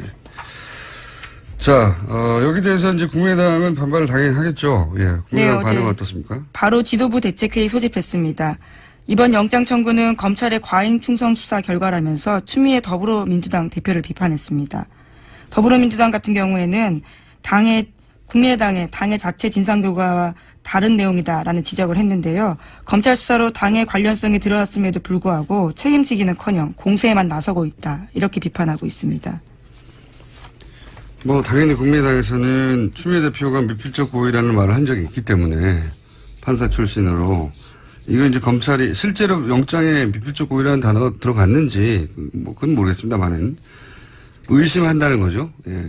그래서 이게 추미애 대표가 이런 말 했다고 검찰이 갑자기 구속영장을 청구할 사안이 아닌데 청구한 거 아니냐. 이런 주장인 거고요. 민주당에서는 무슨 소리냐. 적반하장이다. 이런 얘기인 거죠. 예. 여기서 이제 가이드라인을 제시했다고 하는 걸 계속 국민의당에서는 주장할 수 있고. 근데 국민의당이 당 조사단을 꾸려서 자체적으로 결론을 냈잖아요. 네, 이유미 씨 단독 범행이라는 거죠. 단독 범행이라고. 예. 공당이 조사단을 꾸려서 분명히 당으로서는 다 조사할 수 없었던 석연치 않은 지점이 있었는데 과감하게 단독 범행이라고 결론 낸 것도 가이드라인이라면 가이드라인이죠. 만약에 당대표가 한마디 한 게 가이드라인이면. 그게 더 자세한 가이드라인이라고 볼 수도 있습니다. 근데 이제 정치적 공방인 거죠, 지금은. 정치적 공방이고, 이 영장이 실제 발부가 될지 아닐지에 따라서 또, 정국이 좀 달라질 것 같고요. 실제 영장이 발부가 돼버리면, 그때는 국민의당이 할 말이 정말 없어지겠죠. 기로에 서 있습니다, 국민의당도 여러 면에서. 다음 뉴스는? 네. 다음 주는요? 예. 추경안 처리가 점점 더 어려워지는 분위기입니다. 야3당은 게다가 문재인 대통령이 오늘까지 재송부를 요청한 송영무 조대엽 장관 후보자에 대한 인사청문 보고서도 채택해줄 수 없다라고 날을 세우고 있습니다. 그렇죠. 계속. 강경화 장관, 김상주 위원장 때도, 강행하면 파국을 맞이할 거라고 그랬죠. 파국은 오지 않았고. 근데 이번에는 어쨌든 추경도 걸려 있으니까요. 예. 추경이 통과가 잘 안 될 것 같아요. 예, 게다가 김희수 헌법재판소장 같은 경우에도 한 달째 지금 인준안이 표류하고 있는 중입니다. 그러니까요. 제가 말씀드렸잖아요. 2달 이내에 국무위원 구성이 안 된 건 처음이라고 우리 헌정사에서. 만약에 그 점만 강조해서 언론이 막 공격을 했다면 야당이 굉장히 괴롭겠죠. 추경이 통과되지 않은 것도 안 된다면 만약에 안 되는 것도 처음 있는 일입니다. 다 했던 일이에요. 예. 그전에는 문제가 없어서 했던 게 아닌데 아주 어렵게 길을 가고 있습니다. 근데 이제 과거의 차이점이라면 야당이 그 정도의 비판을 받지 않는 거죠. 언론으로부터. 자, 다음 순요. 이재용 삼성전자 부회장이 오늘 박근혜 전 대통령의 재판에 증인으로 출석할 예정입니다. 하지만 앞서 재판에 나왔던 삼성 임원들처럼 증언을 거부할 가능성이 크다고 합니다. 그러니까요. 삼성은 여러모로 참 대단합니다. 삼성전자가 대단한 회사거든요. 지금 이익이 세계 1위가 된 거잖아요. 그 애플을 제치고. 네. 정말 대단한 회사인데 여기 삼성의 오너도 참. 자, 다음 뉴스는요. 네, 이번 G20 정상회의 주요 의제에서 트럼프 미국 대통령은 고립을 자초했다라는 평가를 받고 있습니다. 주요 의제인 기후변화에서부터 미국은 다른 19개 나라와 맞섰습니다. 또 장녀 이방카도 논란의 한복판에 섰는데요. 중국 시진핑 주석과 영국 메이 총리 사이에 이방카가 앉아 있었습니다. 트럼프 대통령이 인도네시아 대통령과의 양자회담을 위해서 자리를 비우자 대리 출석한 겁니다. 딸이라고 해서 이제 아빠 자리를 대신할 수 있다고 하는 발상은 미국 같은 나라에서는 참 믿기 힘든 수준의 이게 해프닝이에요, 사실. 어디서든 좀 믿기 쉽지 말이 않은 안 되는 얘기인데요. 거죠, 말이 안 되는 거. 예. 백악관 고문이긴 하지만요. 그 자리에 앉을 수 있는 자격은 아닙니다. 전혀 아니죠. 예. 예. 국가 서열 넘버 2도 아니고 그냥 딸이거든요. 예.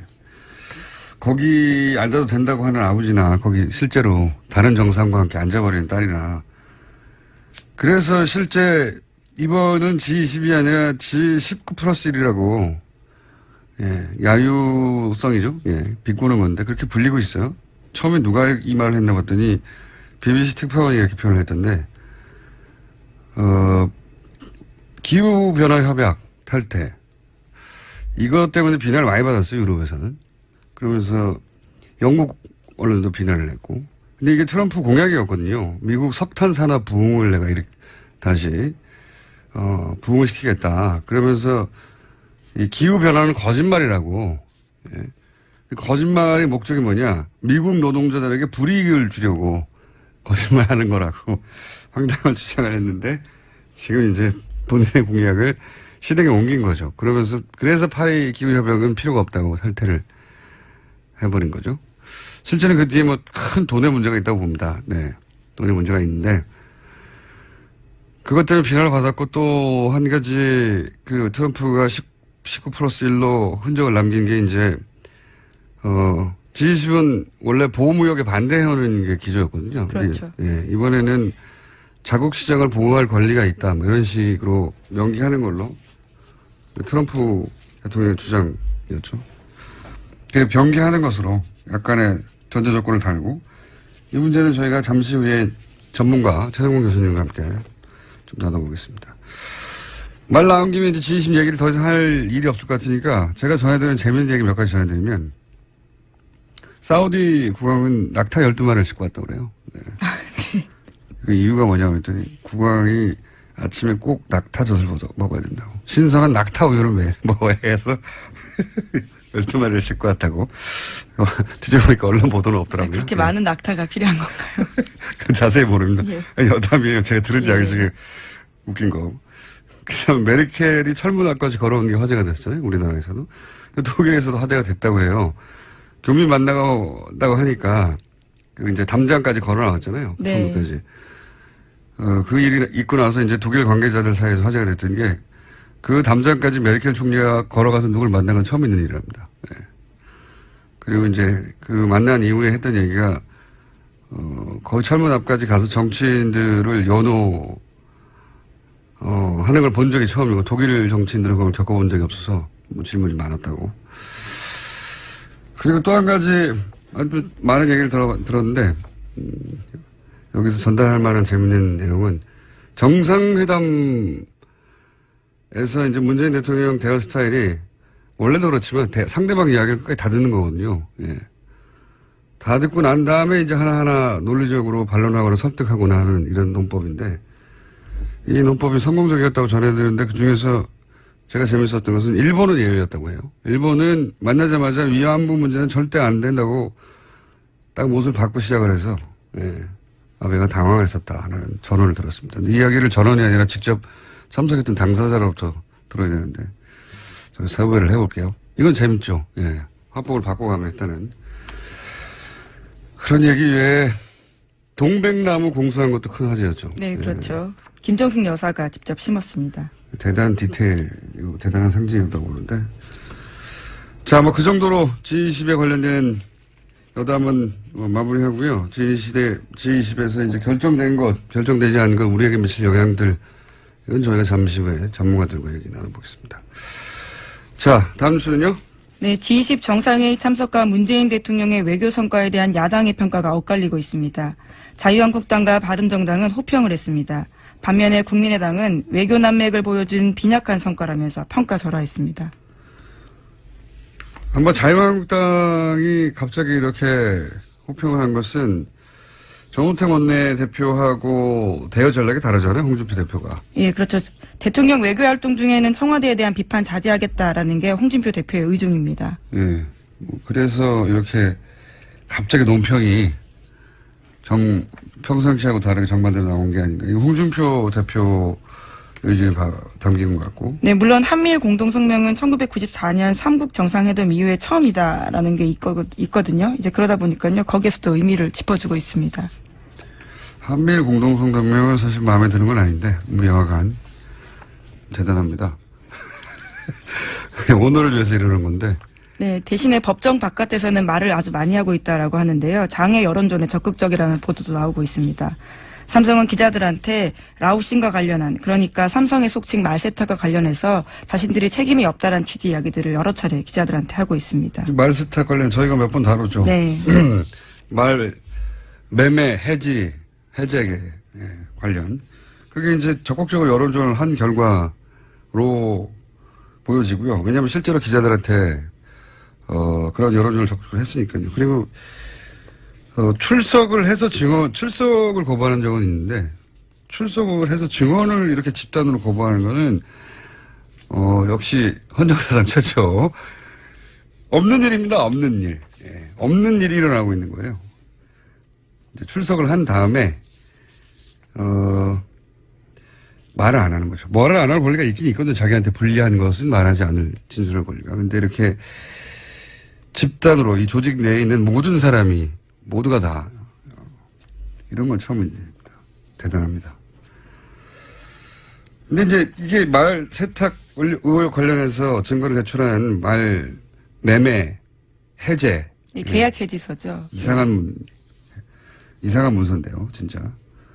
8개월 있다가 말을 돌려받았다고 하는. 근데 과거에도 보면 뇌물을 받았다가 돌려준 건 많아요. 간단하게 얘기하면 뇌물이 아니라는 주장을 하기 위해서 뇌물이라고 주장되는 돈이든 말을 내가 되돌려 받았으니까 원래 내 말이고 뇌물이 아니었다는, 간단하게 보면 그런 거거든요. 그 당시 행위만으로 충분히 뇌물죄는 입증이 가능합니다. 되돌려준 건 의미가 없거든요. 그러니까요. 뇌물이었다가 되돌려준 뇌물 사건 되게 많아요. 근데 기자들이 그걸 몰라서 이렇게 말세탁 의혹을 단돈에 해소할 만한 증거가 나왔다는 식으로 보도했을 리가 없잖아요.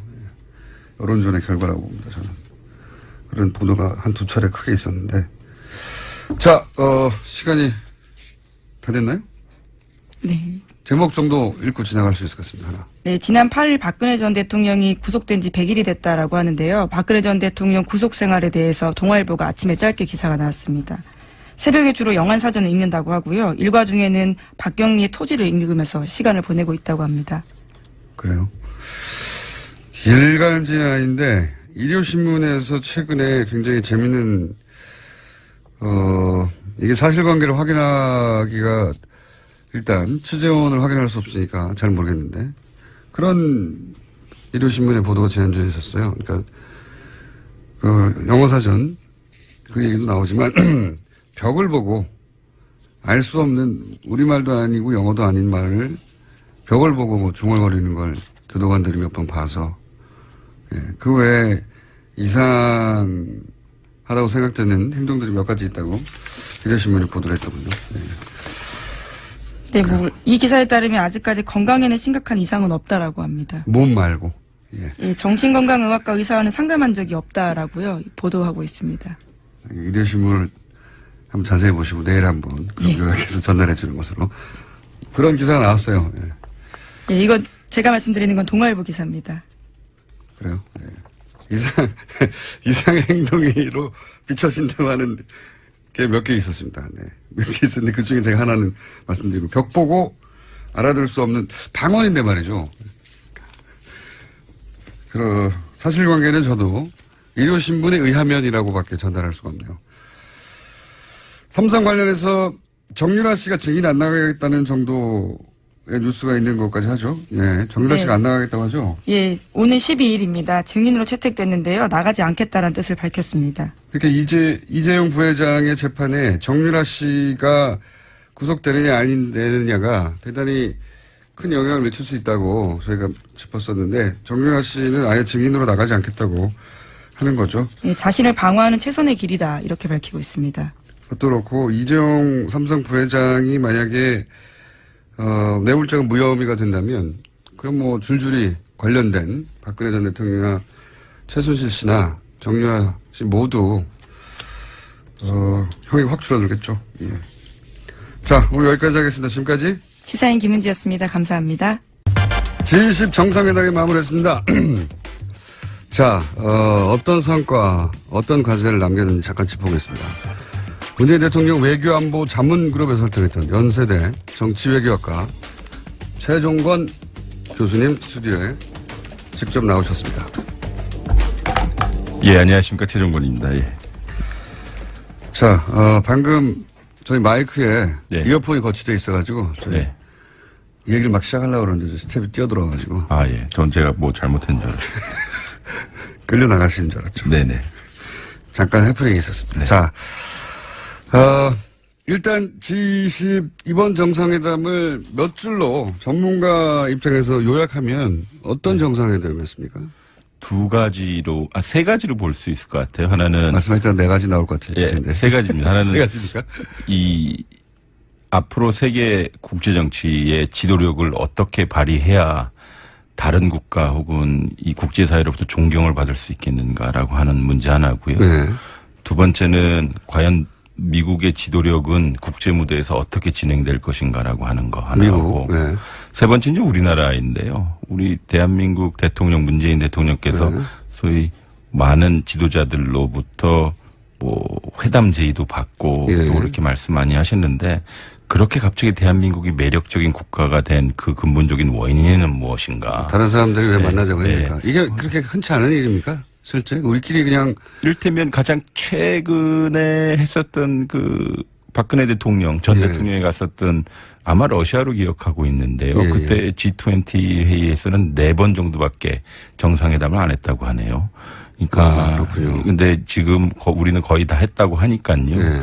그러니까 거꾸로 말씀드리자면 우리가 갑자기 이렇게 매력 국가가 되었는가라고 했었을 때 아마 개인적으로 문재인 대통령의 매력적인 요소도 있을 수 있겠다고 하지만 아마 제 생각에는 대한민국 민주주의에서 온 것 같아요. 우리가 촛불 시위했고 탄핵시켰고 그리고 민주주의의 원칙과 헌법성, 투명성 네. 이런 것을 매우 평화적으로 이행한 소위 촛불혁명이라고 해서 우리나라가 민주주의의 모범 국가가 됐다. 광장 민주주의 국가가 됐다고 해서 이 다른 나라들이 상당히 관심을 갖는 것 같기도 하고요. 그거는 우리끼리 과거에는 별거 아닌 사안으로 네. 세계가 뭐 주목하고 있다는 호들갑을 뜬 적은 많은데 이번에는 거꾸로 우리가 생각하는 것보다 훨씬 크게 관심 있게 지켜봤어요. 예, 저도 뭐 외국 좀 다니는데. 아, 그러시죠. 예, 예. 거기 이렇게 보면요. 소위 그 촛불, 캔들라이트 레볼루션. 그러니까 네. 촛불 혁명의 근원이 무엇이냐. 왜 이렇게 사고가 안 났냐. 오랜 시간 이게 어떻게 가능했느냐. 이렇게 상당히 사람들이 관심을 많이 가져요. 며칠 전에 유럽 다녀오시지 않았습니까? 쓸데없이. 네. 그래서 섭외가 어려웠는데. 그래서 이 보면 그 촛불에 관해서 상당히 사람들이 관심이 있고 아마 그게 우리 IT 기술도 있고 한류 문화도 있고 여러 가지 우리나라에 좋은 점이 있지만 가장 보편적으로 우리나라 민주주의 국가다. 민주주의 잘하고 있다. 라고 하는 것이 이제 소위 이 외국으로부터 많은 매력의 원인이 되지 않나라는 생각을 해요. 대통령이 이렇게 내려가는 과정이 다른 나라에 없었던 것은 아닌데 네. 대부분은 폭력 사태를 동반하고 네. 그리고 이제 집회도 과격하시기 마련이고 뭐 불타는 장면 몇 개는 반드시 나와야 되고 그런데 그게 전체가 없으니까 신기해하는 분들이 많습니다. 그렇죠. 그래서 뭐 독일에서도 민주주의를 다시 배워야 한다 한국에게 뭐 그런 기사도 많이 났었고 뭐 그런 이유가 호기심이 있을 것 같아요. 그렇죠. 각국의 정상들이. 그리고 누구길래 이렇게 된 건가? 그렇죠. 예. 그리고 이 소위 촛불 시민의 명령을 받아 혹은 지지를 받아 당선된 대통령은 누구인가라는 그렇죠. 개인적 수준의 호기심도 있겠지만 이 대한민국을 대표한 이 정상이 과연 이 무엇을 대변할 것인가. 그러니까 대한민국의 가치가 무엇인가. 이 상당히 중요한 것 같아요. 그래서 이 말씀드렸던 첫 번째, 두 번째 원인과 이 총평과 연관이 되는 것인데요. 그러니까 첫 번째니까 어떠한 지도력을 발휘하는 국가가 이 국제사회에서 존경을 받겠는가. 이건 아마 좀 힘들고 고단해도 다자주의. 여러 국가가 협의하고 상대방 국가의 그 여러 가지 환경에 대해서 좀 고려하고 좀 다자적으로 좀 이렇게 협의하고 협력하는 그런 지도력. 요번에 좀 독일이 좀 많이 보여줬다고 좀 생각을 하고요. 요즘 국제무대에서 독일 위상이 미국 때문에서 그런 것도 있는데 점점 올라가는 것 같아요. 그죠? 독일은 일단 깨끗한 국가가 됐죠. 왜냐하면 두 가지 측면인데요. 환경적인 측면에서 탈핵하고 그리고 여러 환경 문제에서 스탠다드를 높이긴 했어요. 두 번째는 역사적으로 상당히 깨끗한 국가가 됐어요. 그러니까 통상적으로 저가 유럽을 좀 갈 때 너희들은 좋겠다. 니들은 독일이 있잖아. 우린 일본이 있는데. 왜냐하면 독일의 변화 없이는 오늘날의 유럽 연합도 없었을 것이고요. 세계 전쟁의 변화도 없었을 것이고. 세계 전쟁의 2차 대전의 주역으로서 그 과거를 이 정도면 독일이 완전히 청산했다 인정해 줄 만큼 했죠. 노력을 실제. 그리고 계속 청산하려고 하고 지금도 하고 있고요. 끊임없이 자기가 잘못했다고 주장하는 국가이니까요. 중고등학생 아직도 아이슈비츠 보내고요. 그렇죠. 그래서 이런 것을 보면 이 소위 도덕적, 규범적 지도력은 어디서 오는가. 이 국제정치에서 결국은 이 보편적 우리 가치를 많이 이야기하는데 인권과 같은. 근데 이것을 어떻게 상대방 국가에게 협력을 시키고 확대시킬까라고 했을 때는 힘을 가지고 할 수도 있겠지만 이 정당성과 정통성을 가진 협의와 협력을 통해서 설득하는 이 힘은 이 독일을 상당히 우리가 자세히 봐야 될 것 같고요. 그 반면에 이제 미국의 이 여러 가지 낯설은 모습들을 우리가 19+1이라고 이번에 G20에서 볼 수 있었죠. 이를테면 어떻게 보면 USA가 아니라 유나이티드 스테이츠 에메레트라고 요새 농담을 한다고 하더라고요. 미국에서는. 그러니까 상당히 딸을 거기에 앉힌다거나 혹은 19개 국가들이 다 당연히 이 찬성하는 부분, 파리 기후 협약하고 기본적 가치라고 하는 자유무역 협정에 대해. 안녕하세요, 김어준입니다. 제20 정상회담이 끝이 났습니다. 이번에도 10만 명이 정상회담 내내 다양한 시위를 했습니다. 200개가 넘는 전 세계 국가 중 겨우 20개국 정상만 모여 밀실에서 중대한 문제를 결정한다는 발상에 반대하는 거죠. 물론 G20은 그 GDP 합의 전 세계 90%에 이르는 국가들로 따로 모일만 합니다. 하지만 먼저 잘 살게 됐다고 해서 나머지 국가들의 미래에도 영향을 미칠 사안을 대신 결정할 권리가 있는가, 이런 문제 제기를 하는 거죠. 할 수 있는 이야기입니다. 독일 한 환경단체는 이런 주장도 했습니다. 지금 유엔에서 130개국이 모여 핵무기 폐기를 위한 조약을 준비 중인데 정작 핵 보유국들이 여기 따로 모여 있어서 우리가 시위를 하는 것이다. 말이 되죠. G20의 시위대를 보며 그런 생각을 합니다. 세계적 고민을 함께할 20개 국가 중 하나가 될 정도로 우리가 세계 보편 이슈에 관심을 가져왔는가. 그런 질문을 스스로에게 할 때가 됐다. 20개국 중 신문 국제면이 가장 작은 나라 중 하나가 우리나라일 겁니다. 김어준 생각이었습니다.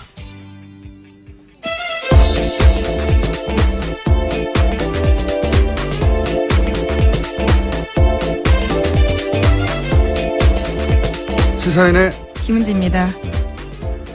자, 힘든 월요일입니다. 힘내십시오. 월요일이 더 힘들긴 해요, 그죠? 예. 게다가 비가 와서 일어나기도 좀 쉽지 않습니다. 저는 비는 좋은데. 그러세요? 월요일이 싫어요. 자, 첫 번째 뉴스는 뭡니까? 네, 문재인 대통령은 4박 6일 동안의 G20 정상회의 일정을 마치고 방금 아침 6시 귀국했습니다. G20 정상회의 마지막 세션에서 문재인 대통령은 북한의 역량실조 문제를 언급했습니다. 국제사회가 대북제재 틀 안에서 인도적 지원을 할 필요가 있다라고 말한 건데요. 또 G20 의장국인 독일의 메르켈 총리가 기자회견을 열어서 북한 문제에 대한 각국 정상들의 우려를 공개했습니다. G20이 이게 경제회담이거든요. 원래 각국의 경제부 장관하고 한국은행 총재 각국에 그렇게 모여서 회의를 하다가 언제죠? 2007년인가 8년인가 그 미국발 경제회의 있었잖아요. 그때부터 정상이 모이기 시작한 건데 그러니까 이게 정치적 내용은 경제회담이라 성명에 안 담기거든요. 이 마지막 기자회견은 북핵 문제니까 정치적 문제인데, 이게 아마, 우리 쪽 요청으로 기술적으로 이렇게 소화한 거, 성명에는 담길 수 없는데 의장국이 따로 기자회견하는 것으로. 정치적 이슈를 따로 기자회견 이렇게 하는 건 제가 알기로는 처음 있는 일로 알고 있습니다. 누가 이렇게 해달라고 혹은 하게 하는지 모르겠는데 잘한 겁니다, 이거. 잘한 건데, 글쎄요. 이거를 잘했다고 자랑해 줄 곳이 없네요. 제가 보기엔 나도 잘한 건데. 여기 참가했던, 분들 중에 모실 수 있는 분이 있을지 모르겠습니다. G20 의장국 중에서요? 의장국이 아니라, 제 말은 예. 수행했던 분들도 있겠죠. 뭐, 외무부 장관이라든지, 이 세션에 참여했던 통역을 대신 불러서 할 수는 없잖아요. 문재인 대통령이 나올 것 같지도 않고, 섭외해 볼까 합니다. 자, 어떤 방식으로든. 다음 수는요? 네, 문재인 대통령이 마크롱 프랑스 대통령과 독일에서 마지막 정상회담을 가졌습니다. 촛불혁명과 정치혁명으로 당선된 두 정상이 대화를 나눈 건데요. 문재인 대통령은 같은 시기에 프랑스와 한국의 대통령이 됐으니 우리 두 사람은 아주 공통점이 많다라고 생각한다라고 말했습니다. 또 이어서 트리도 캐나다 총리와는 예정에 없이 만났습니다. 네. 인기 있는 젊은 정상들을 만났네요. 다음은요? 또 G20 정상회의 첫날인 지난 7일에 독일이 준비한 클래식 콘서트가 있었는데요. 이때 돌발 상황이 많이 화제가 됐습니다. 갑자기 트럼프 대통령이 왼팔을 옆으로 길게 뻗어서 문재인 대통령 손을 잡았습니다. 트럼프 대통령의 오른쪽에는 마크롱 대통령이 있었는데 그 직전에 기후변화 협약인 파리 협약 탈퇴와 관련해서 마크롱 대통령이 트럼프 대통령을 맹비난 이유였습니다. 그래서 냉랭한 분위기였는데 이를 무마하려는 듯 트럼프 대통령이 문재인 대통령 손을 잡아서 화제가 됐습니다. 그 뒤에 이제 시진핑 부주석이 앉아서 한 장에 트럼프 대통령, 마크롱, 어색했던 마크롱 그리고 문재인 대통령 그리고 뒤에 시진핑 뭐 이런 한 장 안에 그런 구도가 다 들어있어서 이 사진이 화제가 됐던 거죠. 예. 근데 제가 알기로는 원래는 이 연주에 그 자리는 그 보도가 없던데 그 푸틴 자리였어요. 네, 지각을 해서 그 자리에 앉지 못했죠. 지각을 30분 이상 하는 바람에 그 자리가 문재인 대통령 자리가 됐다라고 알고 있습니다. 네. 원래 이제 G20 20개 정상이 다 착석해야 연주를 한다고 해요. 근데 당연하잖아요. 너무 오래 안 와가지고 그렇게 됐다고. 여담입니다. 중요하진 않지만 화제가 됐길래 사실이.